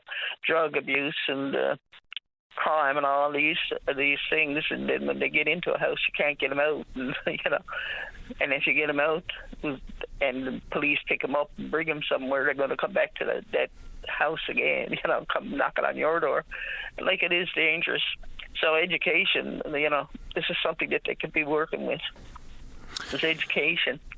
There's so many things that they can be doing now. Like, you don't need ministers for everything. You have, MHAs there that should be doing something. Yeah, for sure. I appreciate the time. Thanks for calling, Ivy. Okay, thank you. Have a great day. The very same to you. Bye-bye. Thank you. Bye-bye. And, when I brought up the numbers of people who will be in Tony Wakeham's cabinet, Premier Wakeham's cabinet, down to 14 from 17, historically speaking, cabinets start small, then they grow in numbers. Will that be the case here? I have no idea, but that's been what's happened over the years. And when I made the comment about, some of the workloads are pretty hefty. They just are. And I know that taxpayers really like to hear a trimmed cabinet, and in this case it saves about $100,000 a year. The only question, I wasn't in or out of the camp of yes, it's great, or no, it's not, but the question will be, for the savings of $100,000 in an $11 billion budget, is this anything more than optics? Probably not. Let's keep going here. Let's go to line number 2. Walter, you're on the air. Good morning, Mr. Daly. Good morning to you. Question, where does someone go to get help with filling out this tax thing for disabilities? So, for a couple of things. So you need what kind of help? First, you have to see a doctor or a nurse practitioner or other healthcare professional. Is that where you're asking? I phoned every nurse practitioner in the phone book yesterday. None of them are doing this service right now. They're not taking this service on? No. And so I'm guessing you do not have a family doctor? Correct. I just had a couple of strokes, I had a pacemaker put in, plus a couple of other medical conditions I have going on, and I think I'm going to be entitled to it. I don't know. Maybe they'll say no. So if you've recently had these particular issues regarding pacemaker and strokes, do you have a specialist that you're attached to for ongoing assessments? Yes, but a different one for both services. Right, for both, like I have a specialist who's looking after my heart, which is the cardiologist. Yep. I have a neurologist for my brain for the strokes, and I have a doctor looking after another thing. But they cannot speak on the other things that are happening. They can only go by what they do, right? Yeah. So you'd basically have to make 2 stops to get the one application filled out. 3. Or 3, because you only have, the reason I said 2 is because if you have significant limitations in 2 or more categories, then you can do that. But it's also important, Walter, to understand that if you have a severe or prolonged impairment in just one category, that's enough. So if it's your heart, that might be enough to qualify for. If it is the strokes and the aftermath of strokes, that might be enough to qualify for the disability tax credit. Okay, so I have to bother a specialist who should be doing other things with other patients to fill this out. Right? I hate to say that, but that might be your last recourse. And I don't know why nurse practitioners aren't taking this on. It is certainly one of the roles that they can perform. There's only 2 entities that can do it all. Actual medical doctor or a nurse practitioner. And the other ones, there's options out there for hearing. You go to an audiologist, for you may be able to go to a physiotherapist or an occupational therapist for things like walking and what have you. But yeah, that sounds like where you are. And if there's anyone else out there who knows or has a suggestion for you, Walter, we'll be happy to talk about it on the show, see if we can't get you pointed in the right direction.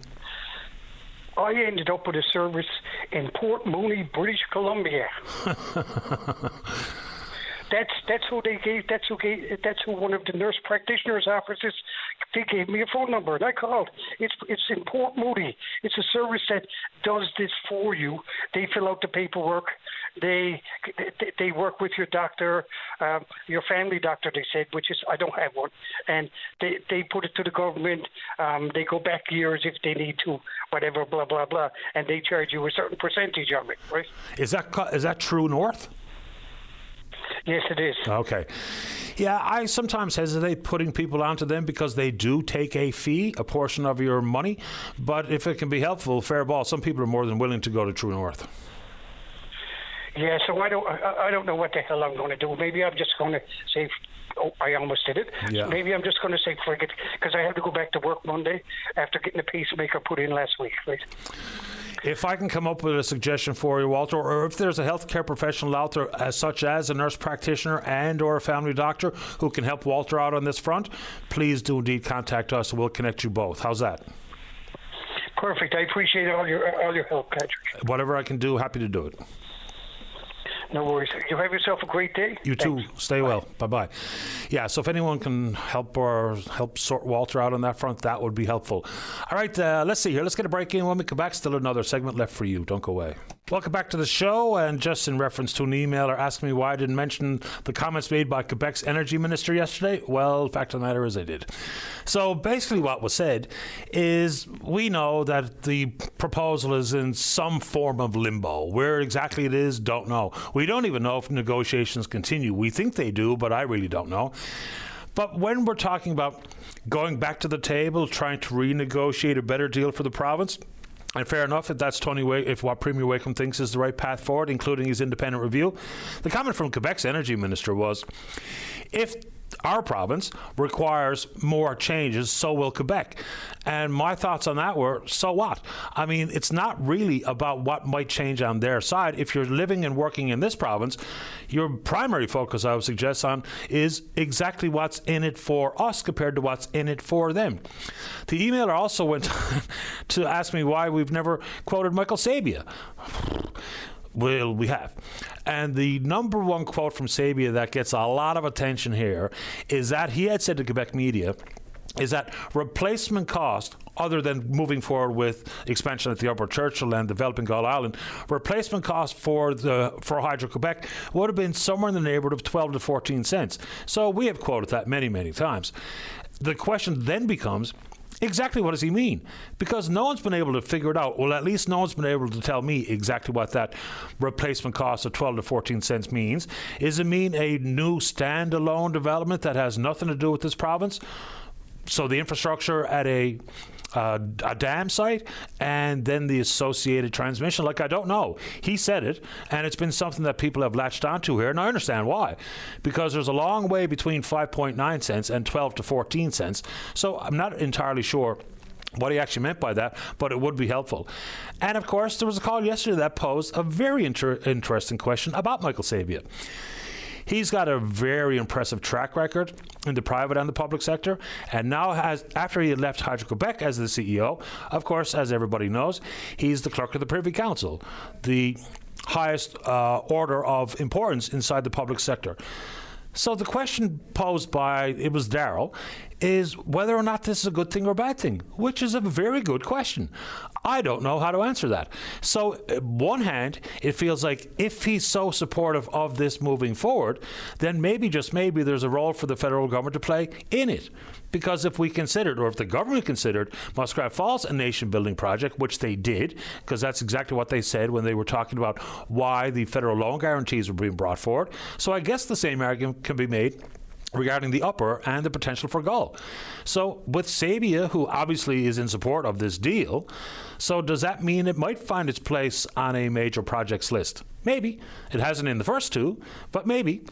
So is it a bad thing? I don't know what would be bad about it necessarily. If you think the deal is bad, period, for this province, then maybe it's exactly that, a bad deal.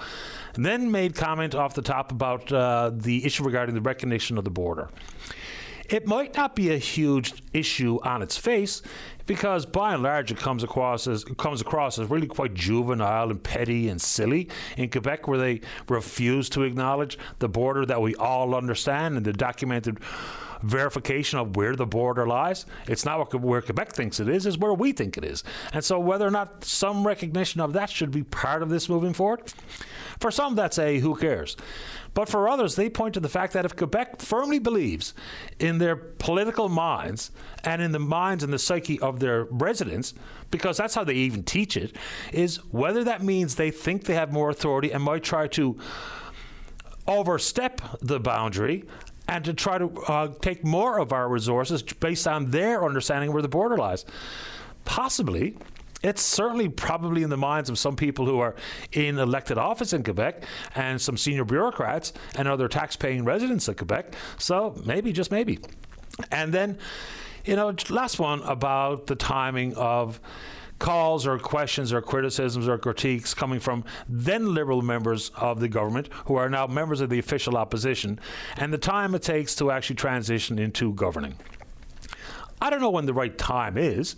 I've been told this is too quick.